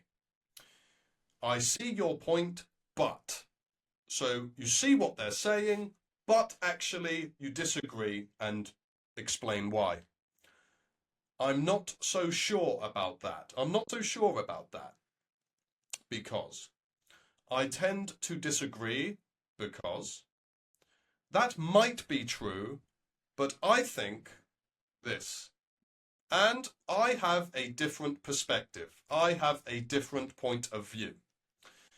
Avoid sounding too direct or negative. Keep it respectful. Doesn't matter if you disagree. No two people agree on everything. We all have different opinions on different subjects based on different experiences, different backgrounds, different cultures, different childhoods, different societies. You're never going to agree with everyone. So knowing how to disagree respectfully in conversation, in meetings, in debates, so important. So make a note and practice these. Now, this is your chance to practice. This is a challenge task. Anyone doing this course, you will know the challenge tasks are optional, but I do recommend doing them. It's extra practice. Why not? But if you are very busy, I know many of you are busy with work, with studies, other things, no pressure, but if you do it, you will get more benefit. So your challenge task is give your opinion on one of these topics. Homework should be optional. Social media does more harm than good. Exams are not the best way to test knowledge. So, yeah, choose one and include one opinion phrase. We've just gone through them. One agreeing or disagreeing phrase, and one respectful interruption or response phrase. So you can write it if you like. I suggest writing it first and then make a video of you actually saying it or a voice recording. Post it in the community and we will give you feedback. This is your first challenge, but your main homework task, this is what I want you to do, and you should do this before going to lesson 10. Choose a side on one of these debate topics and write a short speech. This one, please think about it. Use what we've learned today. Apply it. Go back through the lesson. You can check lesson notes and either agree or disagree. The topics are: should animals be used in experiments? Agree, disagree, and then you write your speech. Should students wear uniforms? Should everyone become vegetarian? Please include one strong opinion. This is your opinion. Include it. Please include one counterpoint with polite disagreement. So imagine someone has just given you an argument. You need a counterpoint. You need an argument back with a polite disagreement, and give an example or a piece of evidence to back up, to reinforce your opinion. You can write it first and then record it. You don't need to share the writing, just share the recording. It's about practicing speaking here. But if you feel a little bit shy and you really don't want to do that, just share your writing. That's still okay. After you've done that, well done. And you're ready for the next lesson. See you next time. Fantastic work today. Being able to discuss ideas politely is a huge step towards fluency, confidence in English. Next lesson, lesson 10, we're going to look at understanding tone and register. This means when to be formal, neutral, or casual in different situations. A really important skill to have, again, for work, for business, professional life, studies, living in an English-speaking country, and so on. So, yep, good job. Do your homework. Let me know if you need anything, if you have any questions, if you need any help, and I'll see you in lesson 10. Bye-bye. Hello and welcome to lesson 11 of the B2 English course with me, Teacher Dave. This one is all about listening for meaning, not just words. So we're going to jump in, and as always, you will find the lesson notes and homework task for you to do in the community. So please check there. I will also mention it later. The lesson objectives. Today, you will Learn how to focus on the overall message, not every word. We don't need to focus on every word, just understand the message.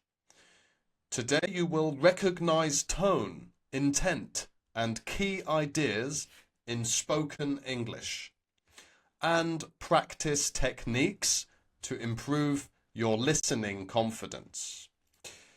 First, we have a warm-up. I want you to think for a moment.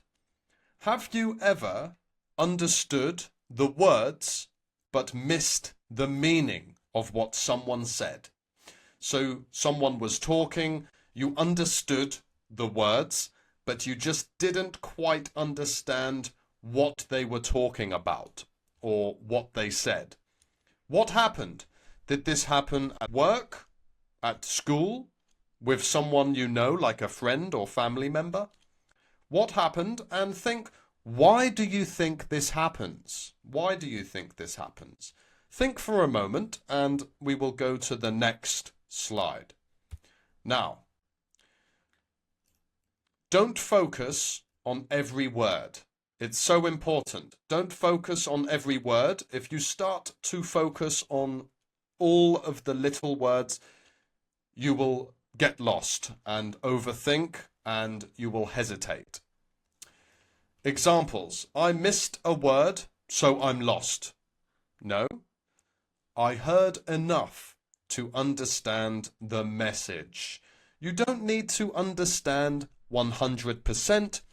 Even understanding 60 or 70% should be enough for you to know what someone is talking about. Listening is about understanding the speaker's point, not translating word for word. Okay, really important. Don't feel bad or disheartened if you don't understand everything. The more you practice, the more you will understand. But as long as you kind of know what someone's talking about, this will help you a lot. Now, what to listen for instead?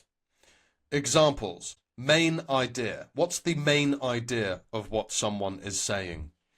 The speaker's opinion or feeling. What are they sharing with you? What are they telling you? Key vocabulary or repeated phrases. Are they saying the same words over again, the same phrases? And also intonation and stress. How are they talking? Even body language, eye contact. All of these things will help you understand what someone is saying better. She might come later, but she's not sure yet. The meaning, she probably won't. Okay, she probably won't come. She might come later, but she's not sure yet. The meaning, she probably won't come. Okay, think about how it's said and what words are used. Now, some helpful techniques when you're listening to someone in English is to focus on the important elements, the important information.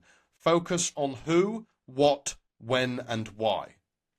Look for the tone. Is it excited, nervous, annoyed?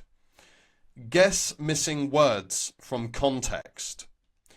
Don't panic, relax, and keep going. If you don't understand, you fill in the blanks. Assume what they're talking. You might not always assume right, but it's better than panicking and worrying that you don't understand. Then you will definitely get lost and have to ask to repeat. You can still answer most questions without hearing every detail. Please remember that. Now, a practice task for you. Please listen to me reading the transcript and then think, what am I really saying? Am I confident or hesitant? I will read now. Just think to yourself, how does it sound? Well, to be honest, I'm not really sure it's the right time to make that decision. Maybe we should wait until next month? So what am I really saying? Well, I'm really saying we shouldn't make the decision now. I don't think we're ready. And I would say that was quite hesitant. It wasn't confident. So if you said something like that, amazing. If you didn't, don't worry. It's practice. Now, listening traps to avoid: obsessing over one unknown word. If you hear a word, you don't know it, don't keep thinking about it. You can come back to it later, but don't worry, don't focus on it too much. Stop trying to translate everything. If you do this, it just makes things too difficult. And giving up too early. Don't give up too early. Keep going. You can catch up. Please keep listening. Meaning often becomes clearer later. So if at the beginning you don't understand, keep listening and it can become clearer for you. Now, this is your challenge for this lesson. This is optional. I do recommend you do it, but you can choose to do this if you have time. The homework task is next. So, imagine you're listening to a native speaker in a meeting.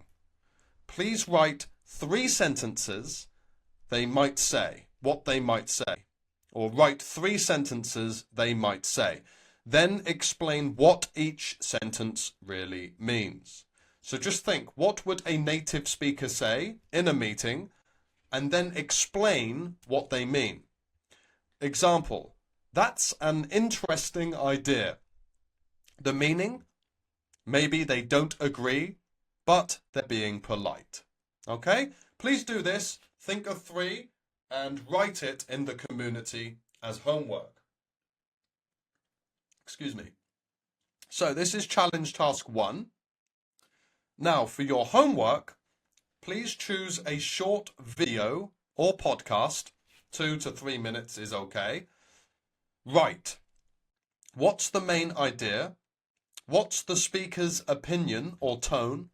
And what phrases or vocabulary helped you understand? Find a short video or a podcast clip. Go to YouTube. You can do it there. Post it in the community under homework. Do your challenge task and this in the same post, and I will give you feedback for that.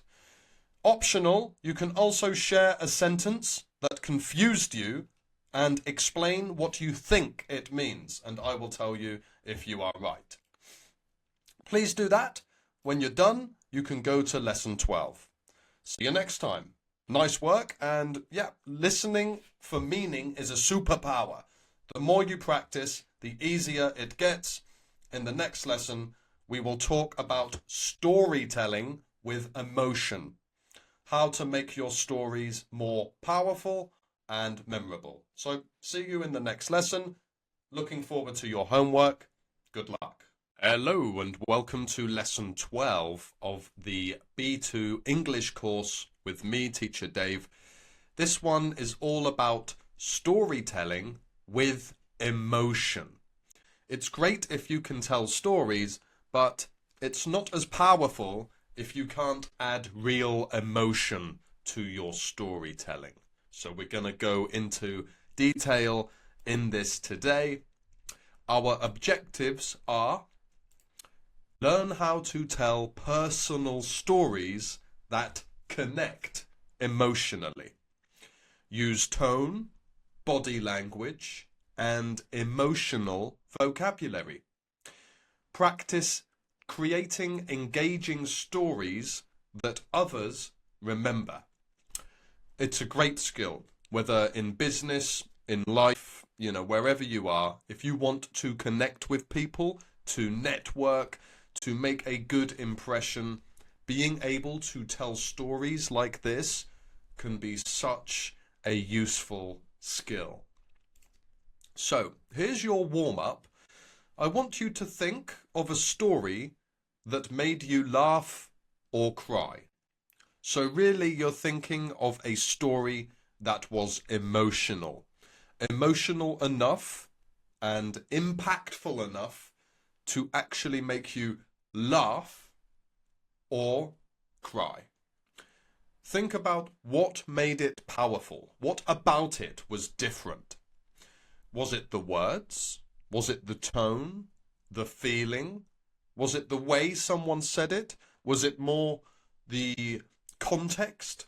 Think about this and take a moment, and then we will go to the next slide, which is why emotion matters in storytelling.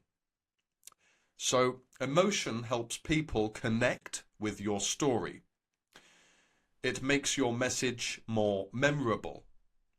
It shows confidence and fluency, which is, of course, the goal here. So, again, whether you're doing a presentation, in a meeting, you're trying to make a good impression, you want people to remember you for good reasons. Being able to tell a story well is a great reason.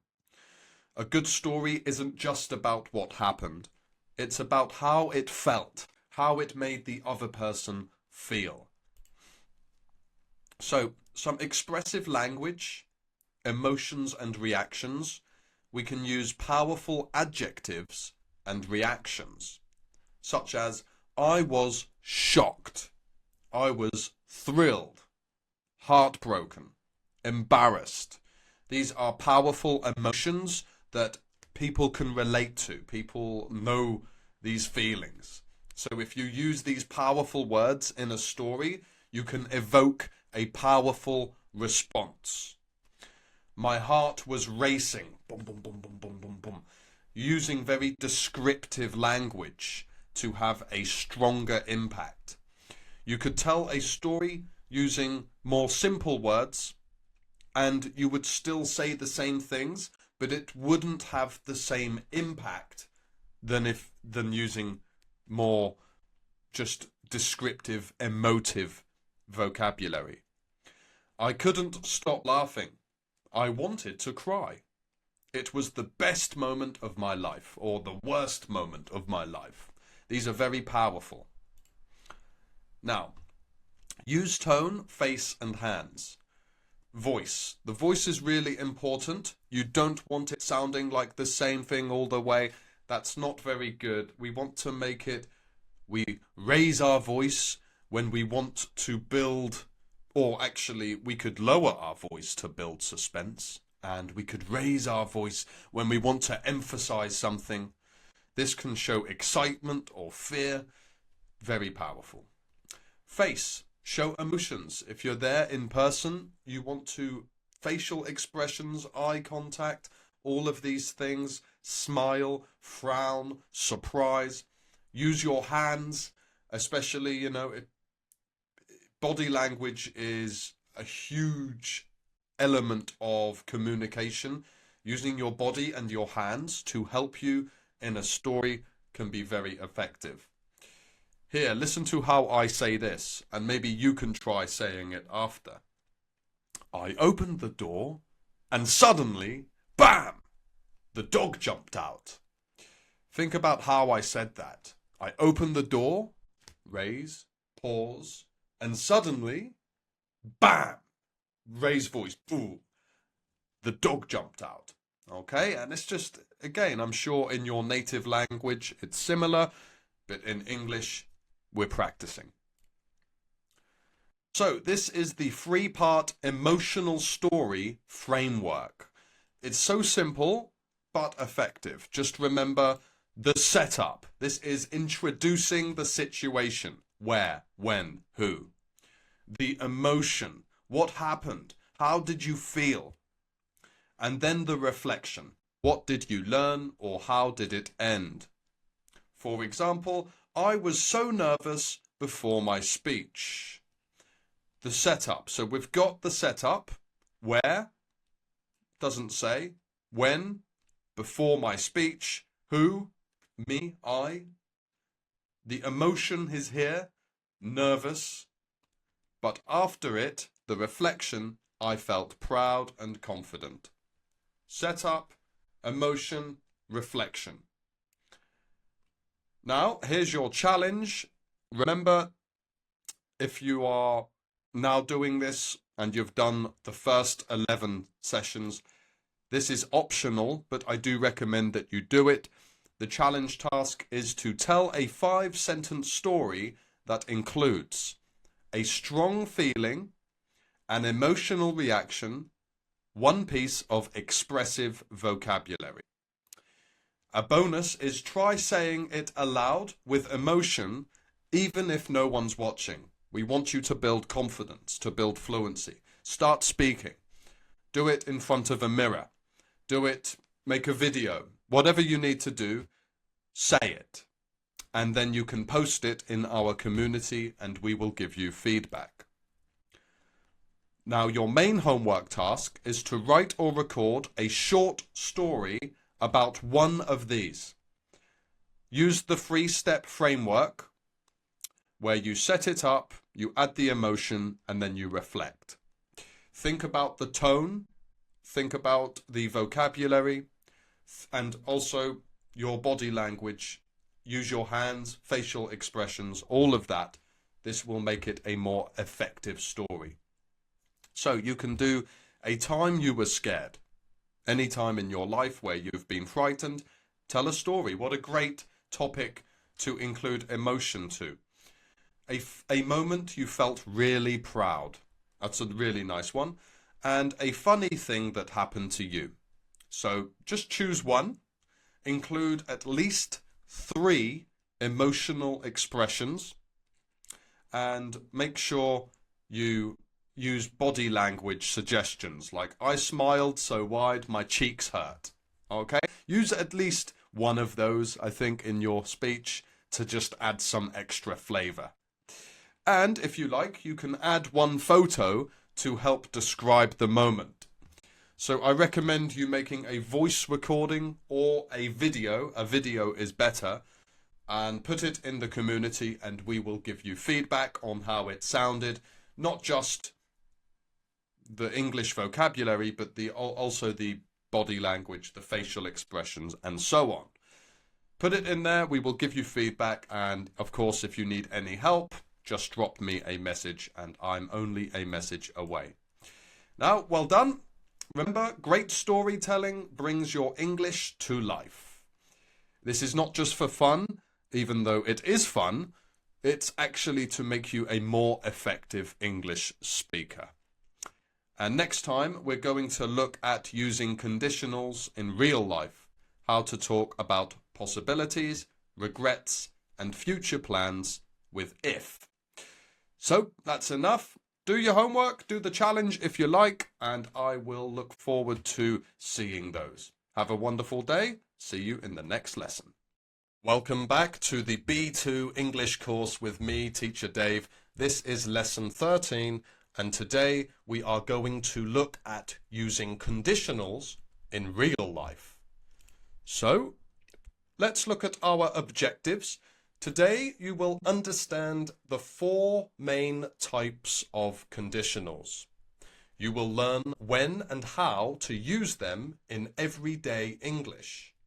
And you will practice real-world examples to express possibility, advice, regret, and more. Very powerful, very useful.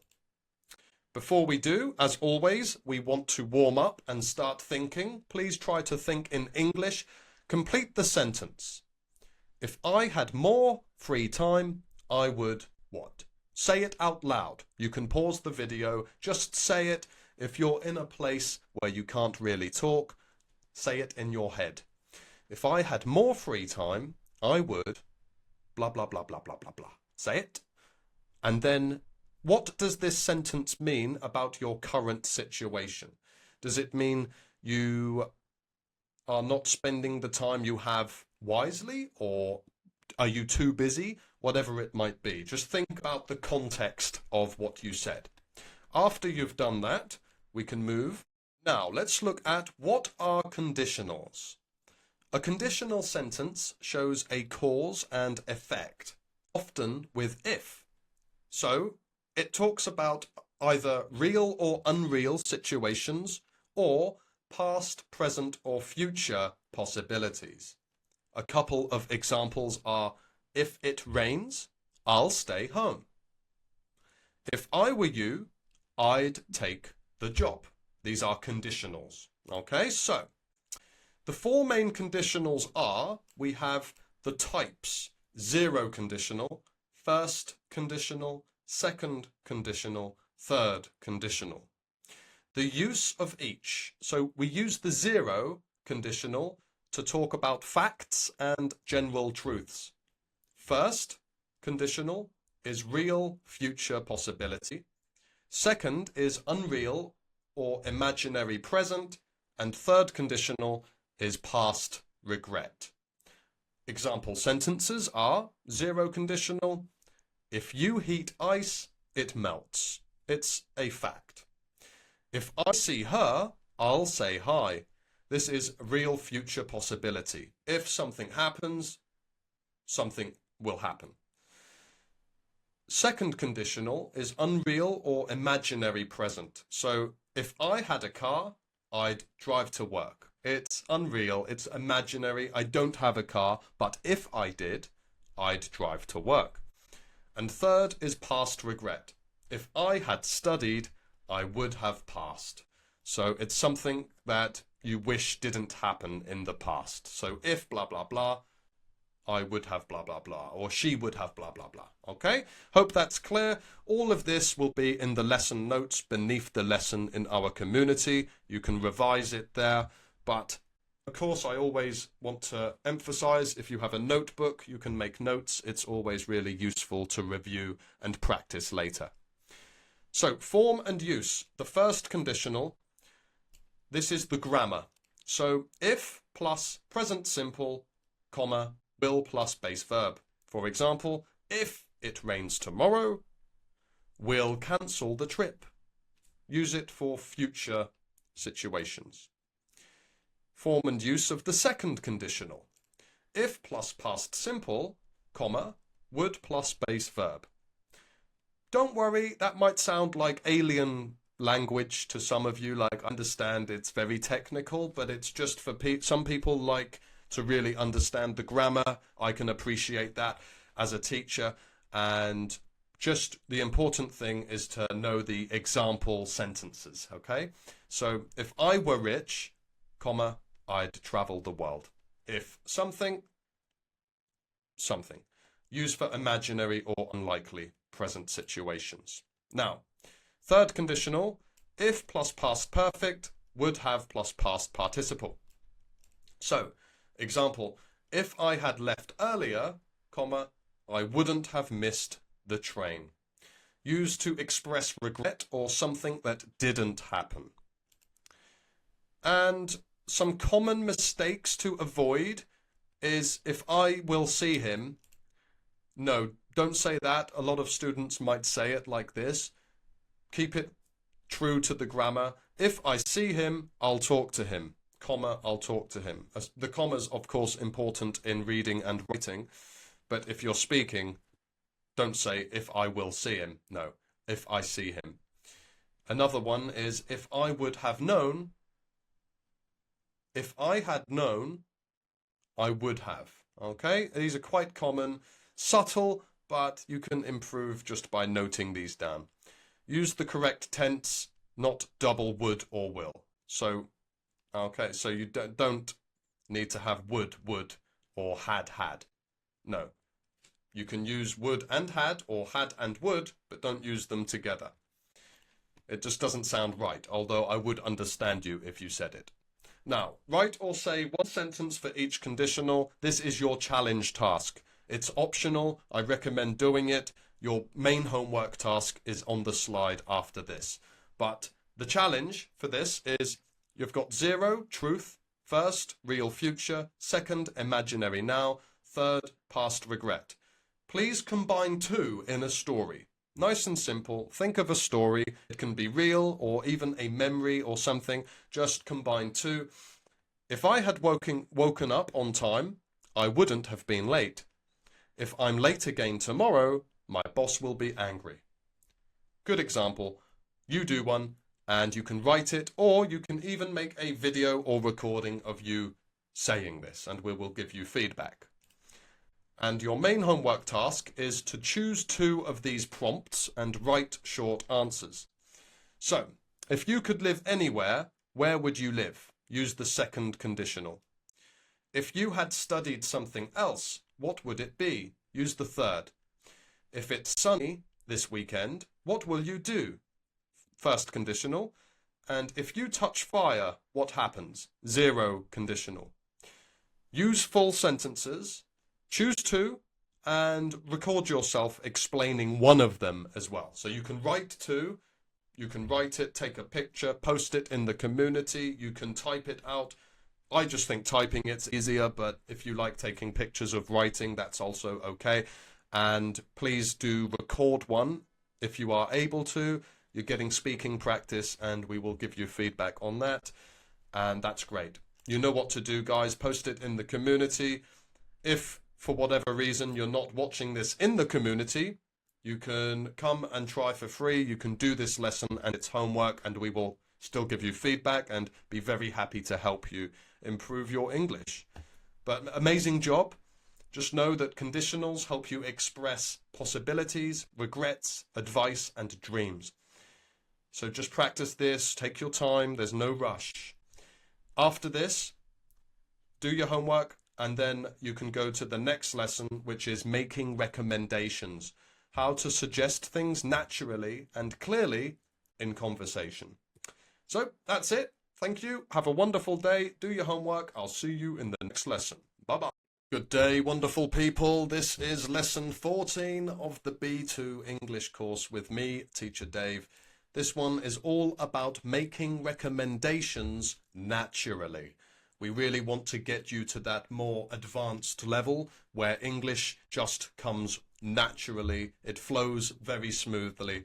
And this is going to be about doing that for recommendations. So, the objectives are we're going to learn natural phrases for making suggestions and giving advice, practice polite and confident recommendations, and also use modal verbs and expressions like you should and why don't you. So, before we do, as always, we have a warm-up. I want you to think, when someone asks, what do you recommend? How do you usually answer? Do you give direct suggestions, or do you try to be polite or soft? Think about it. Like, if I was at a restaurant with you and you have, let's imagine your favorite restaurant, I'm with you, and I say, what do you recommend? How would you answer? Get the beef. Or, actually, I think you'll really like the pasta. How would you say it? Say it out loud now. I want you to practice. I want you to think and get building that fluency in English. Now, after you've done that, we go to some useful phrases for giving recommendations. Here are a few of many, but when you give a recommendation, you can start the sentence like this. You should try. You should try the pizza. I'd recommend. If I were you, I'd. Why don't you? Have you thought about? One thing you could do is. Use should or could for polite, helpful suggestions. So these are some really great phrases to start giving recommendations. And of course, if you want the negative, you could just say, you shouldn't try. You shouldn't try the steak. It's not great. Or I wouldn't recommend. If I were you, I'd avoid something. Okay? So recommendations. Now, polite versus direct. Styles are formal, which is like job interview, business, email. Those environments, they're very formal, professional. And to give a recommendation in that setting, you would say something like, you might want to check out. That's polite. Or you could be very direct and say, do this, do this.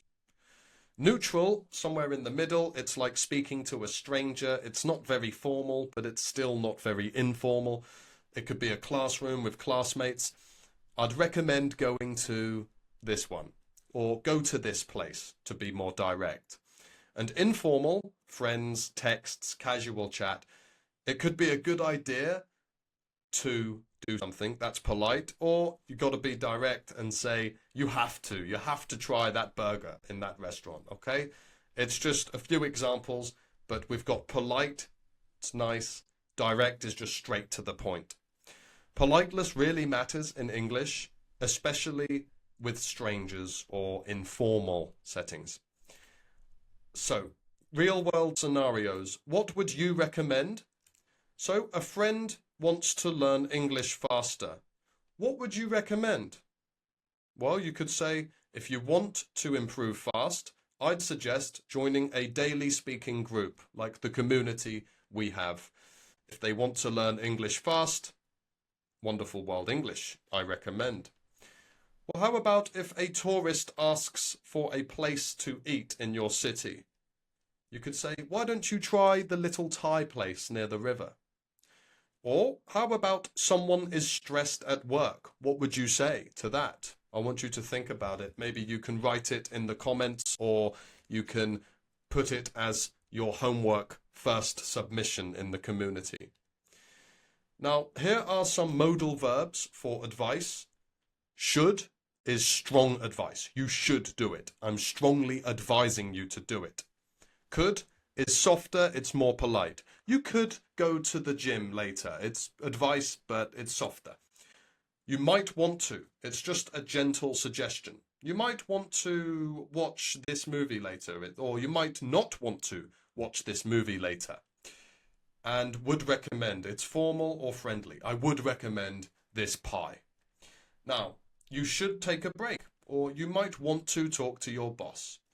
These really useful, and don't worry, I'm sure many of you already know these, but it's great to practice, to include when giving recommendations, to really add flavour to your English. All of these will be in the lesson notes in the community that you can use for your homework. So I just want you to think. Please choose the best response. Question: I'm tired all the time lately. Which one sounds best? A. Sleep more. B. You should try sleeping earlier. Or C. I told you so. If you said B, well done. Yeah, it's polite. You should try sleeping earlier. It's a nice suggestion. You're not being rude. You're suggesting something to help them without being too direct.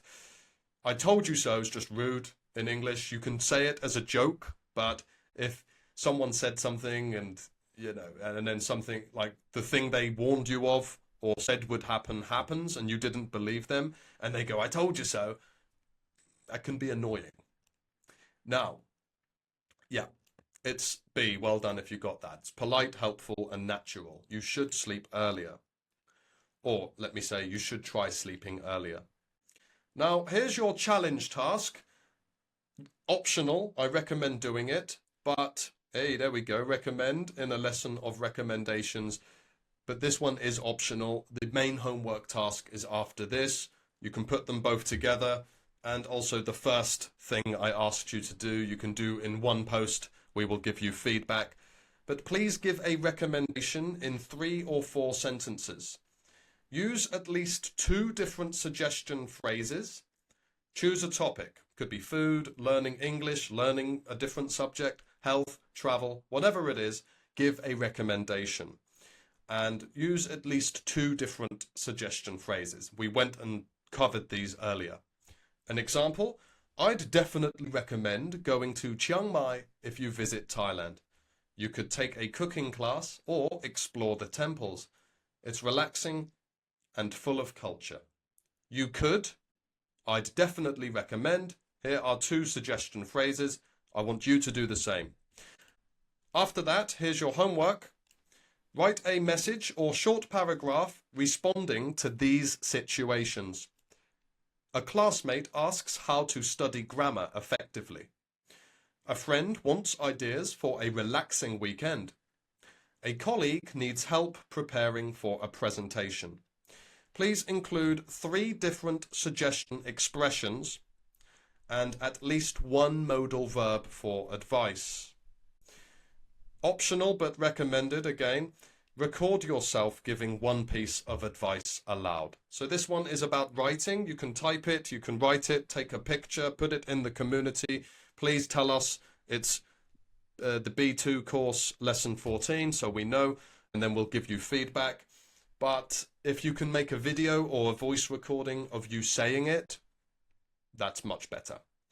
We want you to practice speaking after all. That's really the key to building fluency. Now, well done. Do your work, please, and I can't wait to see your submissions. Recommending things clearly helps you sound helpful, confident, and fluent in so many situations, in business, in work, in traveling, tourism, studying, whatever. So useful. Next lesson, we're going to build stronger paragraphs, how to write well-structured, clear writing in English. So looking forward to that one. Now, all the notes, all the information you need is in the community. Just read that if you need it. Do the homework, post it in the community for feedback, and then go to the next lesson. Well done, keep up the great work, and I'll see you soon. Bye-bye. Hello, welcome to lesson 15 of the B2 English course with me, Teacher Dave.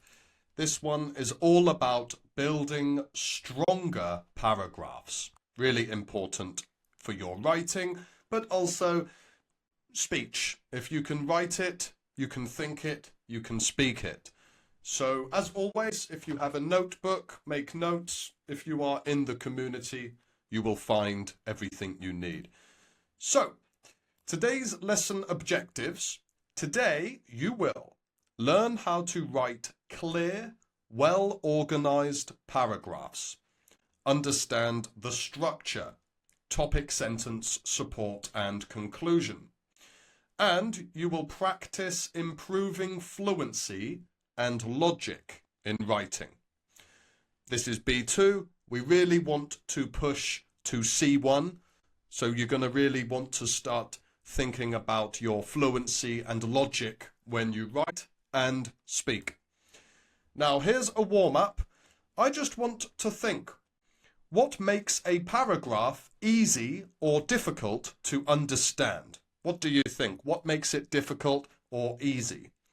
Just think to yourself for a moment, and I want you to answer as if we are talking together right now.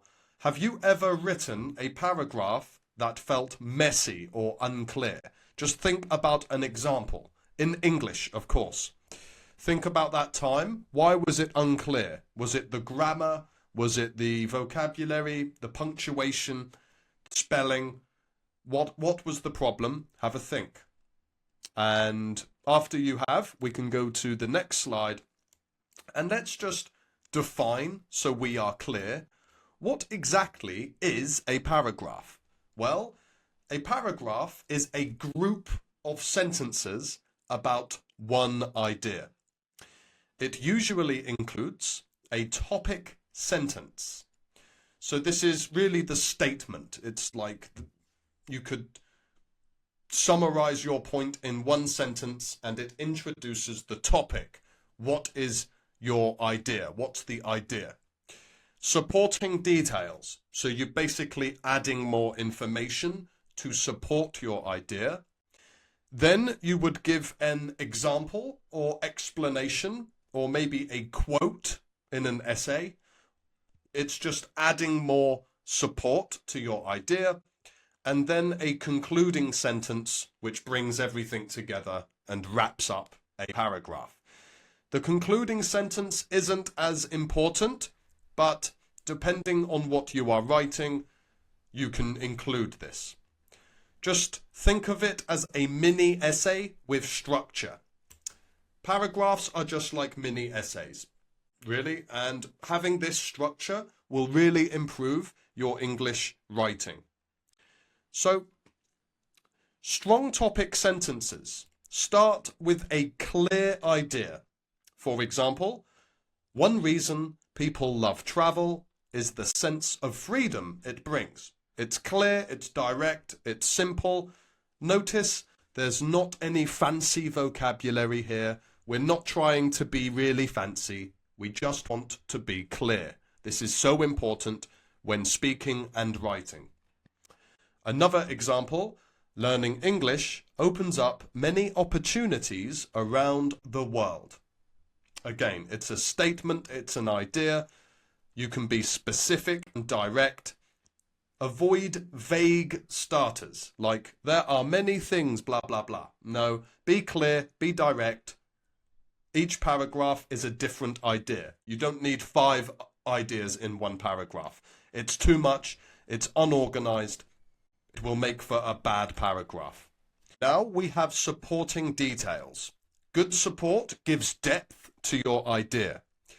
You can add reasons, facts, or descriptions to support your idea, to support your topic sentence.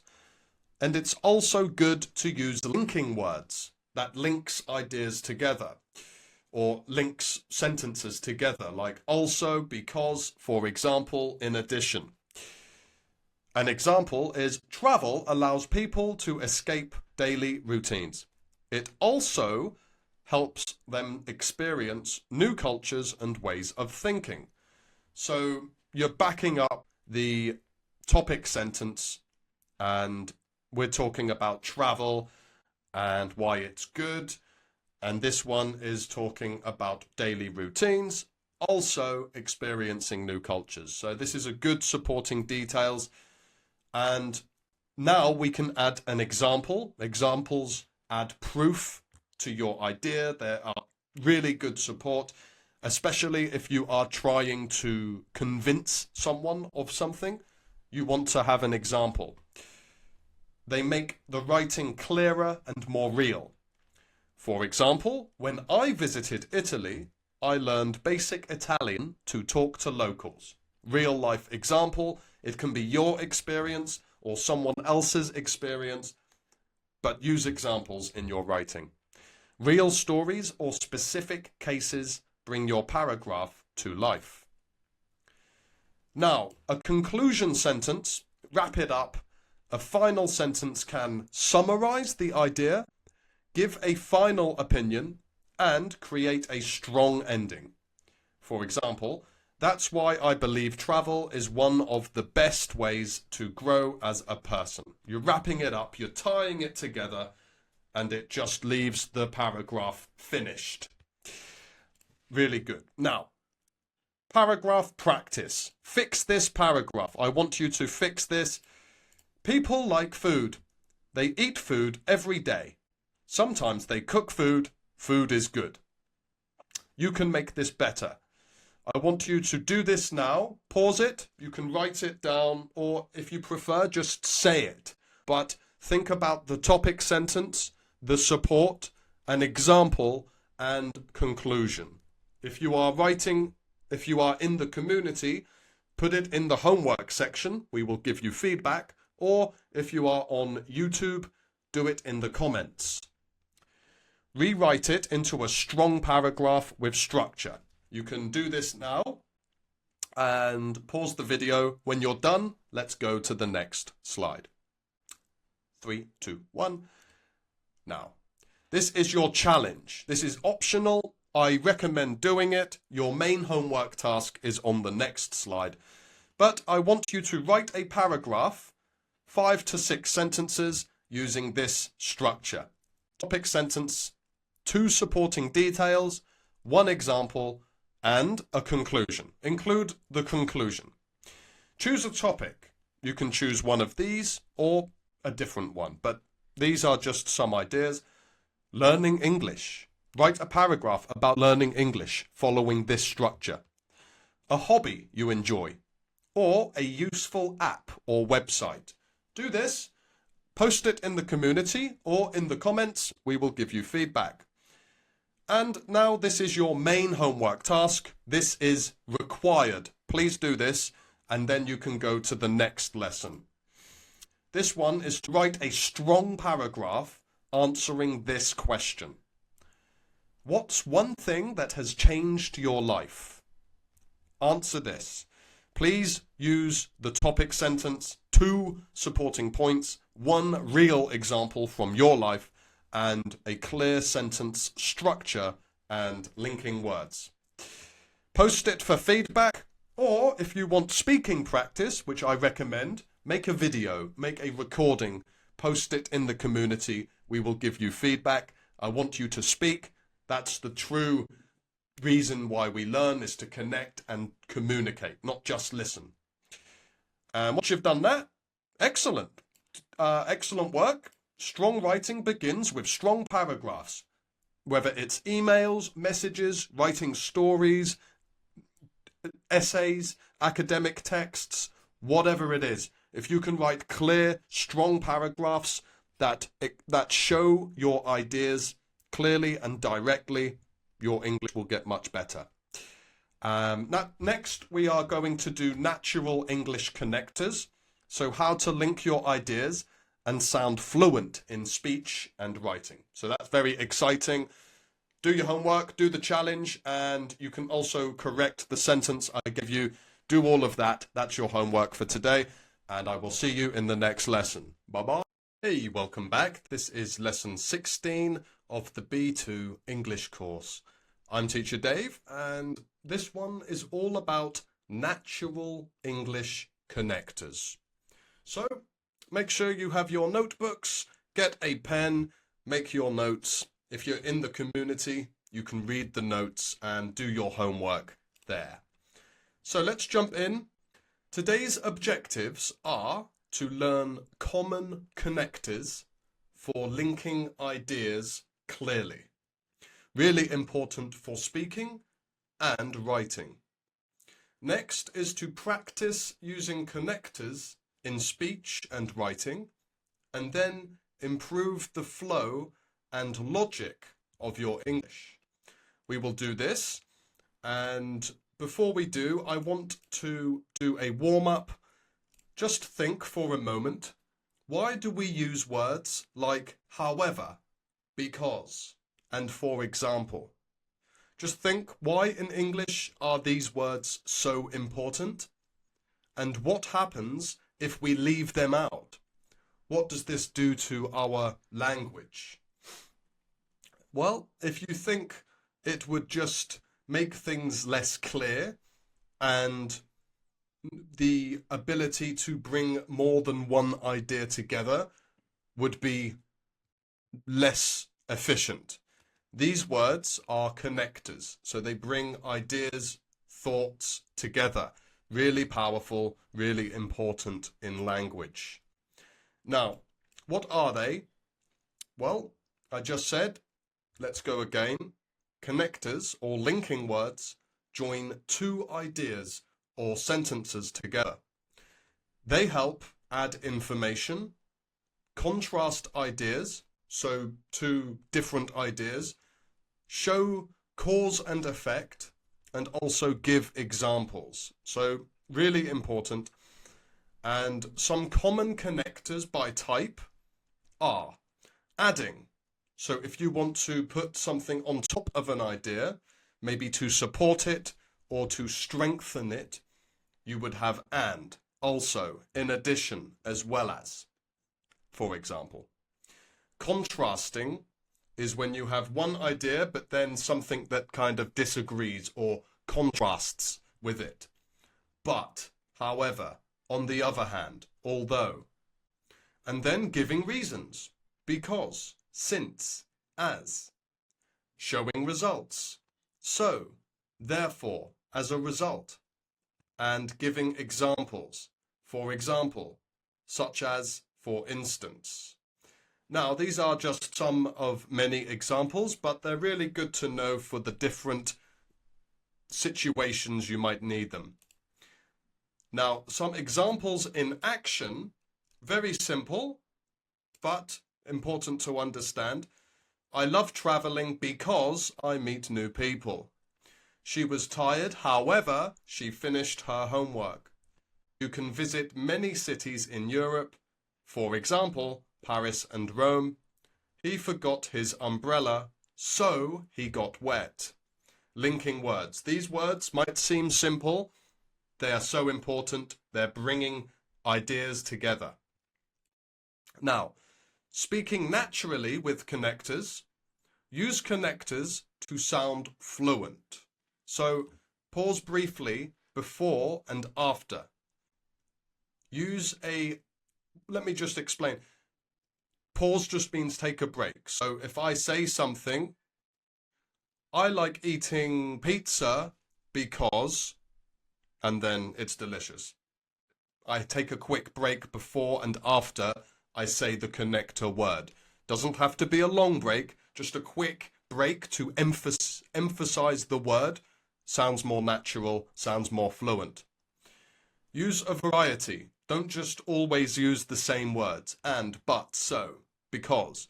Try to use different ones. If you're at a B2 level and you want to go to C1 advanced speakers use a variety of connectors, linking words, not just the same ones every time. And combine two ideas in one sentence. Try this aloud. I will read and then you read. I studied hard for the exam. However, I still felt nervous. You try.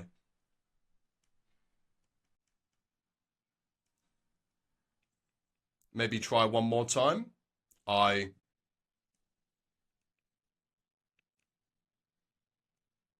Good. Now, good to practice. We're focusing on being natural here, not just saying it, but actually saying it fluently, clearly, and with good delivery. Now we're going to do some writing practice. Please improve these sentences. This is your first task. It was raining. I went for a walk. I enjoy reading. It helps me relax. I like coffee. I don't like tea. Add connectors to join the ideas naturally. Really simple, really easy, gets you thinking. Do this, if you haven't already, pause the screen, think about it, then we can move on. And this is your main challenge and homework's about to come. I really want you to think for this one and practice. So the challenge task is optional. I do recommend doing it. It's extra practice. I know many of you are busy. Do it if you can. The homework task after this, you need to do to go to the next lesson. So please write or say a short paragraph, 4 to 5 sentences, about a recent experience. Use at least 3 different connectors from today's lesson. An example, I went hiking last weekend. Although the weather was cold, we had a great time. In addition, we saw some amazing views. As a result, I felt really relaxed. Simple, 4 to 5 sentences, use the connectors, get using them, try some different ones. Don't just use the ones you already know. Try some that you don't often use. Once you've done that, move to your homework task, which is to write a story or description, 5 to 7 sentences, about a trip, event, or goal. Use at least 5 connectors. Include at least 1 contrast, 1 example, and 1 reason or result. Check for smooth flow and logic. So do this, take your time, go back. All the lesson notes you need are in the community. And if you like, you can record yourself reading your story with connectors emphasized. So actually, don't just write it, actually speak it, post it in the community homework section. We can give you feedback. It's great practice. Now, see you next time. Do your challenge, do your homework. Definitely do your homework. Connectors make your English sound natural, logical, and professional. They're simple but effective and important to know. Next time, we will look at English for problem solving, how to describe issues and suggest solutions in English. So, looking forward to that one. Do your homework and I'll see you very soon. Good luck and go, go, go. Hello, welcome to lesson 17 of the B2 course. This one is all about English for problem solving. Really an important skill in work, in studies, and just general life. So stick around and make sure you have your notebook ready if you haven't already been following the course. It will help you with notes, revising and remembering everything. So today's objectives. Today you will learn how to describe a problem clearly. You will use phrases for suggesting and evaluating solutions, and practice polite, effective communication in real-life situations.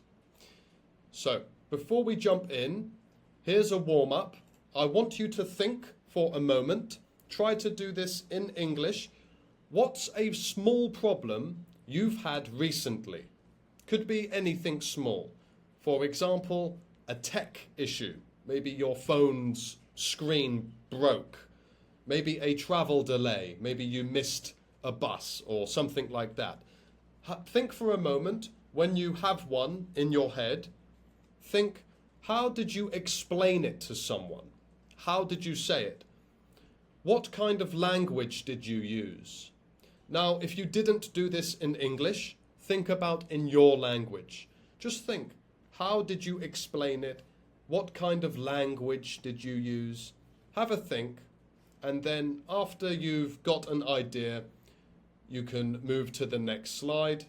I'll give you a moment.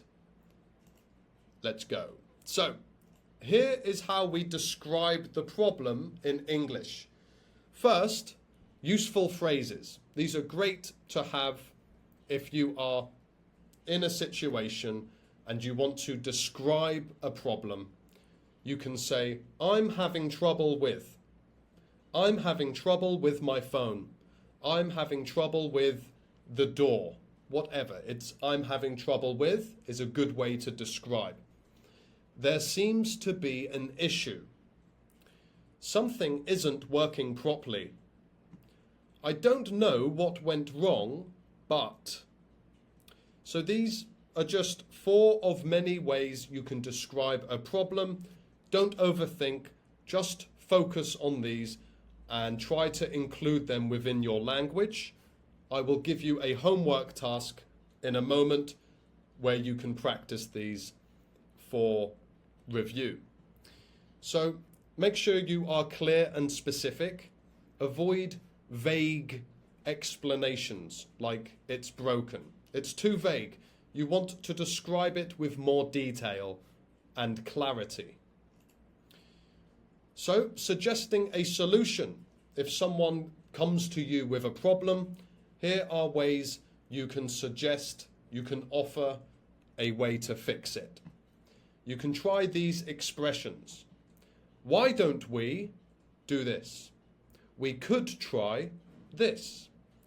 One possible solution is, what if we, have you considered? Okay, quite good for the workplace. These are formal and good to know if you are in an environment where you need to fix problems. Use a polite tone, be polite. Don't need to say it really kind of aggressively.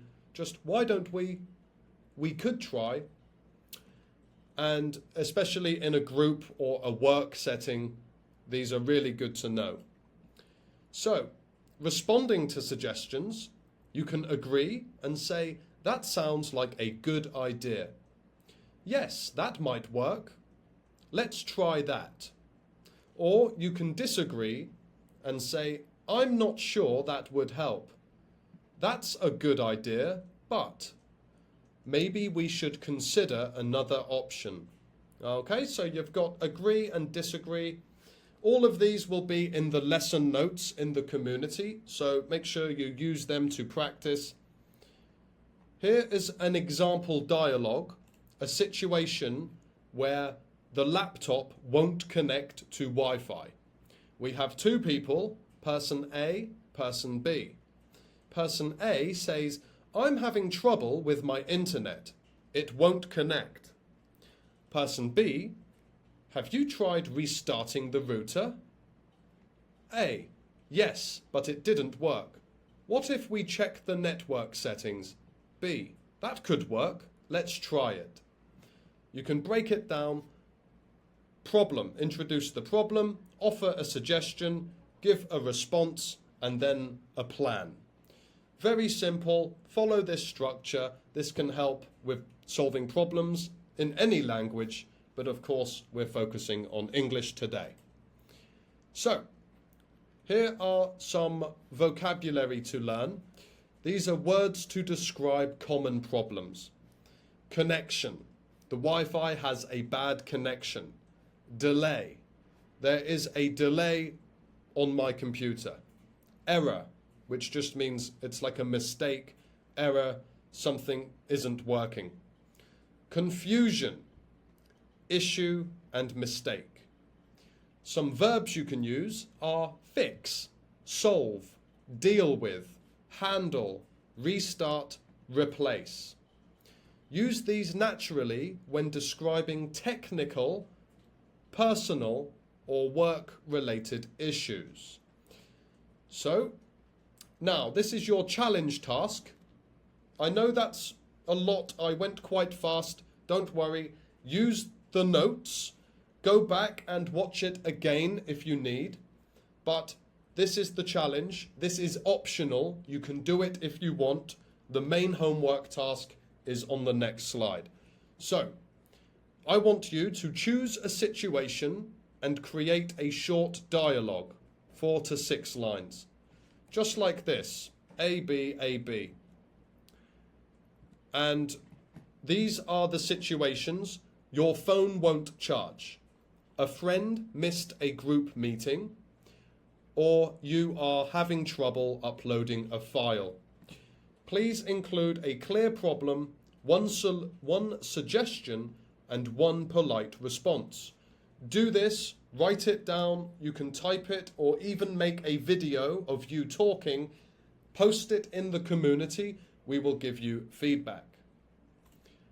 And after that, or instead of, do the homework. This is the most important. Do this and then you can go to the next lesson. I want you to write or record a short problem-solving story. 5 to 6 sentences is perfect. Please describe a real or imagined problem.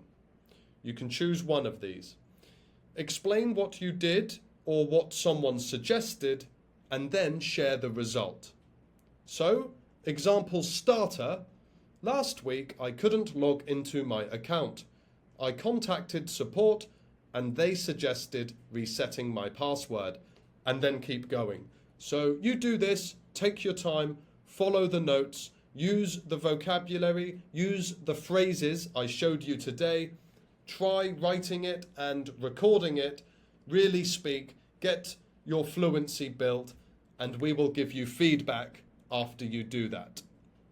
Now, that's the end of the lesson. Thank you. Great work. You're doing really well if you've come this far.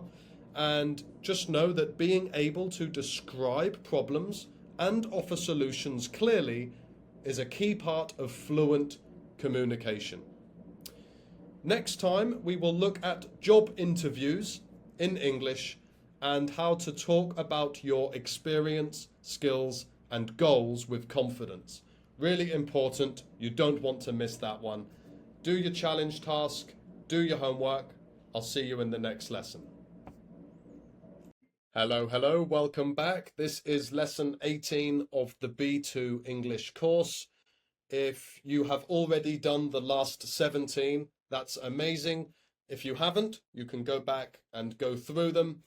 But this one is all about job interview English. Really important for anyone who wants to work in an English-speaking place or just build your English skills in general. So, the objectives of today's lesson is to learn common interview questions and how to answer them. Use professional vocabulary to describe skills and experience, and practice speaking with confidence and structure. Before we jump in, please just think, I like to get you warmed up thinking in English. Have you ever had a job interview in English? Maybe you have. Maybe you haven't. If you haven't, have you ever had a job interview in your language? Just think for a moment, what did you find difficult and what questions did they ask? Think to yourself, reflect, try thinking in English if you can, instead of translating. Get warmed up. When you're ready, let's go to the next slide. I will give you a moment. 3, 2, 1, let's go. So here are some very common interview questions in English. First, really common, I've been asked it many times in interviews, tell me about yourself. Just talk about you. What are your strengths and weaknesses? What things can you do well and what things can you work on? Why do you want to work here? Describe a challenge you faced and how you handled it. And another really common one, where do you see yourself in 5 years? These test communication, confidence, and clarity. So it's good to have answers prepared for each of these. You don't need to be like a robot and just remember everything. It needs to be natural. Remember the last lesson, but just think, yeah, we want it to be nice, clear, direct, and honest. So here is structuring your answer using the STAR method, a really popular method, which is S means situation, T, task, A, action, R, result. So going through, an example is, in my last job, we had a deadline problem.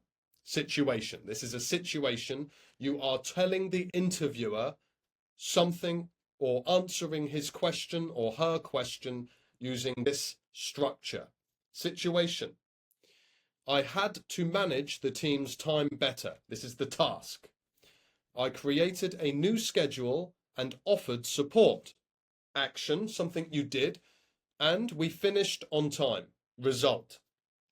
Situation, you're setting the scene. Task, you're giving more information about what you did. Then action, you are saying directly what you did, and then the result, what happened because of what you did. STAR, really important, really simple. When you have an interview, follow this method. Don't overthink it. Just follow the structure. Makes things so much easier. Here is some professional vocabulary that you can use in an interview. Use clear, confident words. Words like manage, lead, organize, support. Communicate, solve, develop, improve. Reliable, proactive, adaptable, detail-oriented. So many you can use. Here are just some really good ones. Avoid vague words like nice, good, a lot, or stuff. 1, they are vague. 2, they are informal. You want to be professional. You want to make a good impression, but also let your personality shine through. All of these will be in the lesson notes. You can make notes, use it to practice, and you will need it for the homework task later. Here is a sample answer for the question, tell me about yourself. This is a different structure. You basically say who you are, first and foremost, then give some experience, and then talk about skills, and then goal. What do you want to achieve? So, I'm a motivated and detail-oriented professional with 3 years of experience in digital marketing. I specialize in social media strategy and content creation. I'm passionate about helping brands grow and connect with their audience online. Simple, saying who you are, talking about experience, then we talk about skills, and then your goal. Really simple. Follow this structure when you're talking about yourself. Do's and don'ts, of course, it's important, but just remember, be positive. Even if you're feeling nervous, I know interviews in another language, it's even more scary, but just fake it. Just be confident. Just overcome. I know it's easier said than done. With practice, you can. But just being positive, if you're in there and your body language is like this, even if your English is really advanced, it's going to make things much more difficult. So, in fact, that's why in the community, we give you the chance to practice speaking, because when you take it into the real world, interviews, meetings, it's just easier. It's much more natural, less overwhelming. Do give examples, give real examples from your life, from your experience. Keep it relevant. This will just help give you the best chance of success. Use formal but friendly language. Yeah, you don't need to be too formal. Like, if there is such thing as too formal and it just seems unnatural and can make someone think it's like robotic, avoid that. Be yourself, but remember this is an interview. You don't want to appear like it's not serious. Don't memorize answers word for word. Again, avoid that. Sounds robotic. Don't speak too fast or too slow. Try to maintain a good pace.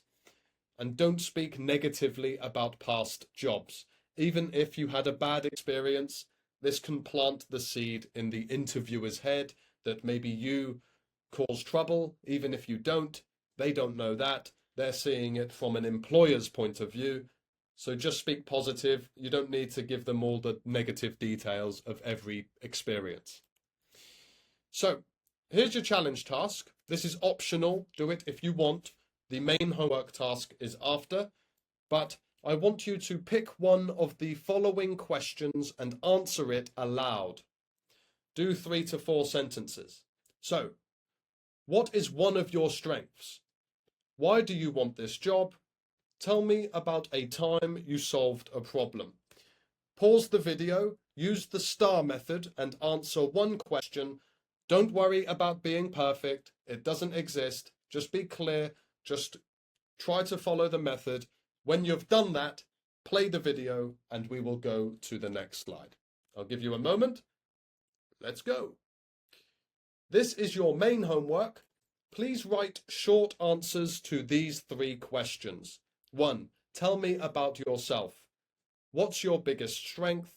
And 3. Describe a challenge you've overcome. Write short answers to each one. Make it about you. Follow the methods I showed you. Get practicing. Write it down. And you can even make a video of you answering these questions. Post them in the community. We will give you feedback. Please use the star method at least once. Include 3 professional words. And again, record it if you want. I do recommend speaking. The whole point is to be a confident, fluent speaker. But if you can't for whatever reason, just write it instead. Post that in the community and then you will be ready for the next lesson, which will be talking about global issues. Learn how to discuss serious topics like climate change, inequality, and technology in fluent English.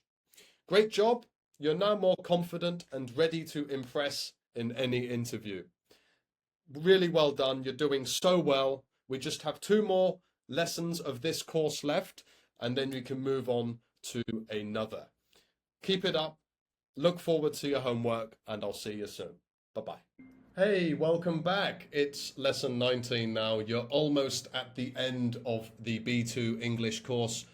Of course, I'm Teacher Dave, and this one is all about talking about global issues. So, notebooks at the ready. If you can make notes, they are very helpful. But if you're in our community, don't worry, all the notes are there for you to practice from as well. So, today's objectives are to learn vocabulary for discussing global problems. Practice expressing opinions clearly and respectfully, and to build confidence discussing serious topics in English. Really important for your work, for your business, for your studies. having deeper conversations about serious topics. That's going to be really helpful in English. So let's do a warm-up before we jump in. Take a moment. You know I like to do this to get you thinking in English, to build your fluency muscle, to get it strong before we really jump in. The question is, what do you think is the biggest problem in the world today? Just think, what is it? Is it some kind of disease? Is it hunger? Is it global warming? Is it something different? Like is it corruption? Is it war? You know, is it some kind of thing like that? Just have a think. What do you think is the biggest? And then answer to yourself.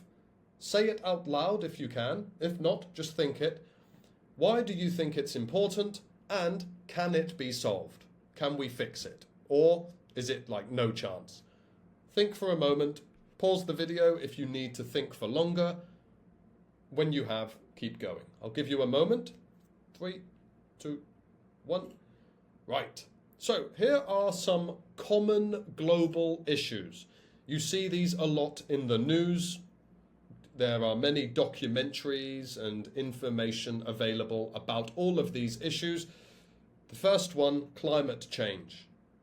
This is the way around the world different climates are changing. This can include, global warming, like things getting hotter, the ice caps melting, all of that. It's a controversial one sometimes, but climate change is considered a really big, serious global issue by a lot of people. Poverty and inequality. A lot of people are very poor. They struggle to eat. They don't have access to a lot of necessities, and this can be a big problem. Pollution and waste. Factories, vehicles, microplastics, all of this in the environment, in the atmosphere, causing problems. Technology and privacy. AI.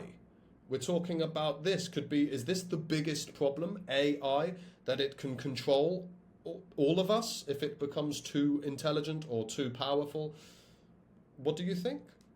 Education access. A lot of people don't have access to good quality education. Is this a really big problem for you? War and conflict. Always been a problem as long as humanity has been around fighting, and it's so sad, but it is a big problem in the world still today. And of course, health and pandemics, health, obesity, disease, cancer, all of these horrible things. That's a big problem around the world. So just know that on any of these, you don't need to be an expert. I'm not an expert on these subjects, but I do have opinions and I can express them clearly, and that's what you need to do if you want to start speaking English the way you really want to. So, here are some key vocabulary and phrases, just a few of many.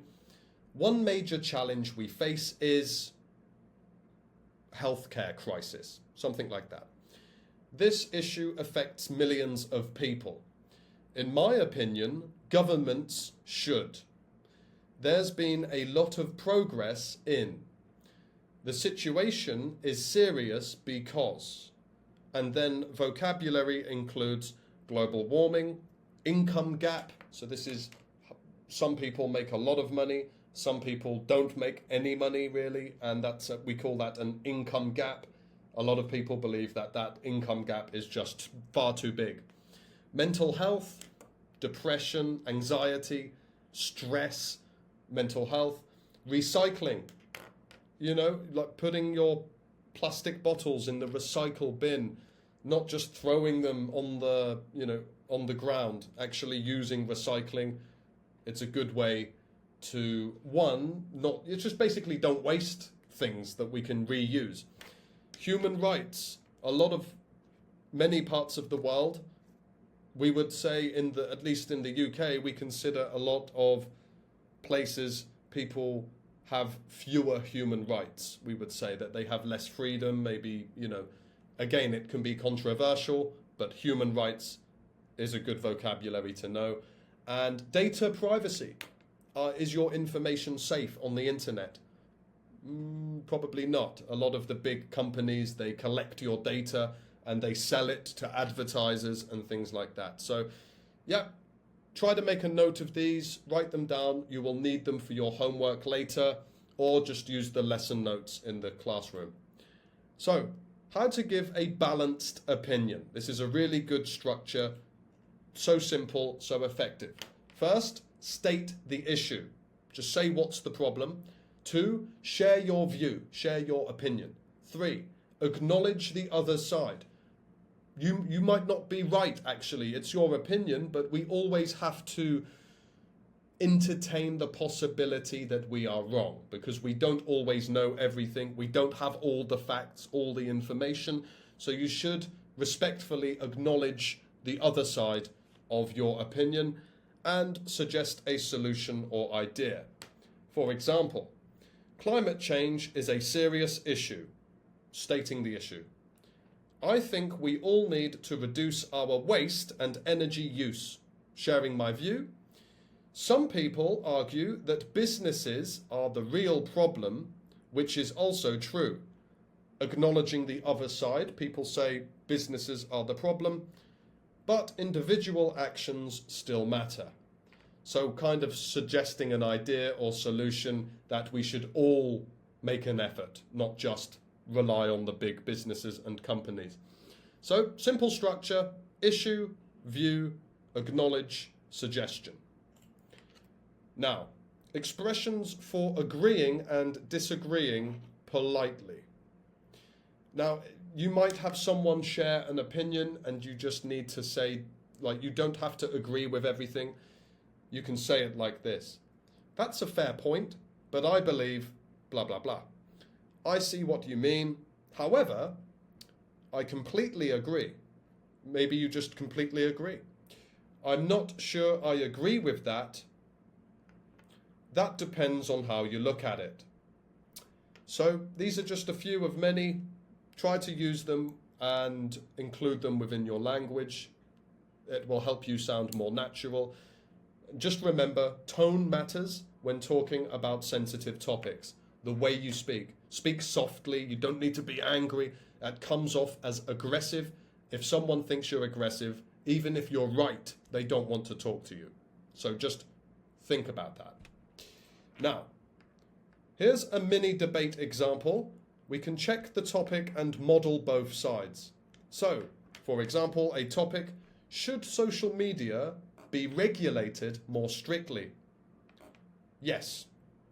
On one side of this debate, yes, it spreads misinformation and affects mental health. On the other side, on the other hand, no. It's a place for free speech and personal choice. So it's an example. We've got 2 on both sides, and both are valid points. So now I want to give you a challenge task. This is optional. Do it if you want. The main homework task is on the next slide. I do encourage you to do it. Of course, the more practice you do, the better it is for your development. So please choose one global issue and speak, or if you prefer, you can write about it for 5 sentences. Include 1 opinion phrase, 1 solution suggestion, and 1 balanced viewpoint or contrast. So acknowledge the other side. An example: one serious issue is food waste. I believe we waste too much while others go hungry. Some people say supermarkets are to blame, but we can all be more responsible too. So do this. You can make a video, write it, post it in the community. We will give you feedback. When you've done that, this is your main homework task. You can do this as well as, or just on its own, the one before. Write a short paragraph, 5 to 7 sentences, about one global issue. Please include your opinion, a challenge and a possible solution, and one expression from today's lesson. All the notes are there for you to use. And optional, I encourage you to do this. It's great to actually speak, not just write. Record a 60-second video summarizing your view. Do that, we'll give you feedback, and then you'll be ready for the last lesson of the B2 course here. So, amazing work. You've now got the tools to talk about serious world issues in thoughtful, fluent English. And next time, lesson 20, after you've done your homework, go there and we will do a review and speaking masterclass. We will reflect on what you've learned and practice speaking naturally across all topics. Super exciting. Do your work and I'll see you in the next one. See you soon. Hey, welcome back. This is lesson 20 now, the last lesson of our B2 English course with me, Teacher Dave. And I'm so proud of you for making it this far. This is just wonderful. And yeah, let's go with a bang. This is review and speaking masterclass. So let's jump in. Make sure notebooks at the ready. Let's make some notes. But they're all in the community if you need them anyway.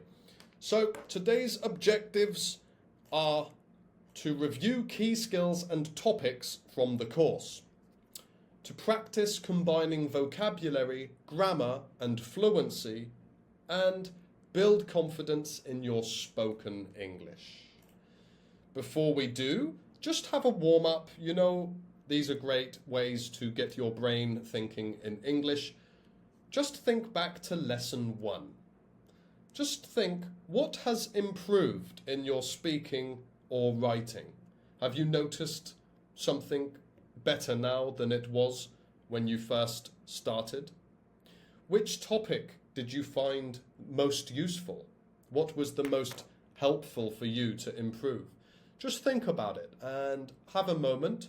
And when you've thought about it, we can move in to the next slide. So, give you a moment.